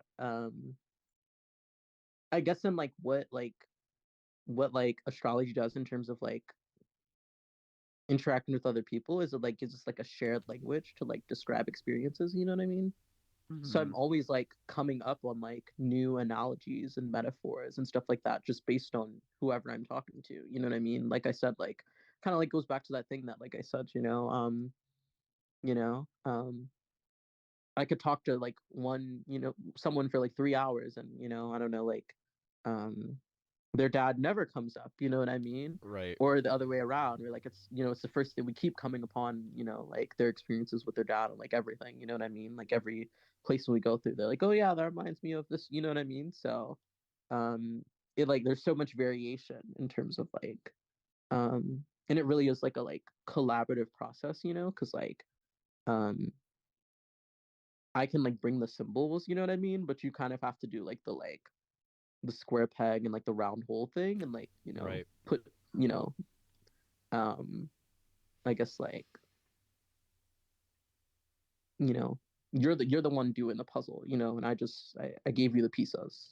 Yep. Right. Absolutely. Right. And it's kind of like, you know, it can be intimidating at first how complicated a full chart is, but it is kind of like that Chani Nicholas thing of like you can just go as deep into it as you want to in any Mm-hmm. given period of time, and you can always go further if you want to, or as more information kind of gets dredged up and you make more meaning of it and think about it in Yeah, new yeah. I ways. mean, and that's really what happens because like a lot of the way my sister got into astrology is just like me over the past, you know, years just like telling her like bits and pieces or like me having questions about her life just or like her experiences just because like I said our charts are so similar that sometimes, you know, I want to like compare and contrast to like, you know, like better my skills at like looking at like the small details, you know what I mean? So Yeah. so many of like the examples I gave and stuff like that are like, you know, things from like clients I've had that like told me or like insights, you know, friends have given me about their lives and stuff like that. Um, like I said, that's really why like CoStar revolutionized it so much, is because like people started talking about like astrology in like a like, you know, person like amateur to amateur way, you know what I mean? Um, But you didn't need to be whereas a expert to be able to talk about it. yeah, I didn't need to be like the like client versus, you know, service provider like dynamic, which is like a valuable one, you know what I mean? But Right. that's you're only gonna have a limited amount of time, you know what I mean? But if you're talking about it with like your friends or like people you see every day, even if it's not like all the time, you know what I mean? Um, eventually like you'll accumulate a sense, you know what I mean? Mm-hmm. That's why like Yeah. people who like know nothing about astrology know their sun sign, you know, Right. because it's hard not like you'd have to avoid knowing it, you know what I mean, in order to. Yeah, especially if you're dating queer at this point, like Yeah. it'll come up. Yeah. All right. Even dating like straight, you know what I mean? Like astrology, like that's why like the like whole like horoscopes and like magazines and stuff in the 90s, like astrology was really like True. the like millennial straight woman really like repopularized astrology in terms of like pop culture, you know what I mean? Yeah. That's very true. Absolutely. All right. So I'm actually planning on doing we're going to do a little streaming. We're going to play some video games on my channel. I was going to play some Sons of the Forest again. We're going to check in with Calvin and Virginia. God, yes. So yeah, we're going to raid from from here over to there. I might be a second. I might take a little bio break, so please be patient while you're waiting over there. But yeah, thank you again so much, Qupid, for coming on the show. It was really fun. Yeah, thank you for having me. Thank you for doing this. Thank you, Maddie, for consenting to being info dumped about astrology as somebody new to the Yes, It was really fun. It was really interesting. Pick your life apart. Yeah. Yes. It was very fun. I really liked it. Yeah. Okay, let me start the raid. There's always this awkward. No. Oh yeah, the little countdown. Raid. There we go. Oops, it still says we're playing Dredge, but that's okay. We're not playing Dredge, I'm sorry. But Sons of the Forest is so dank. I love your freaky family. Freaky family in that game. All right. All right. Well, thank you so much. Thanks again, Qupid, and we'll see you all on the other side. Yes, thank you. Have a good one. All right. You too. Bye. Bye.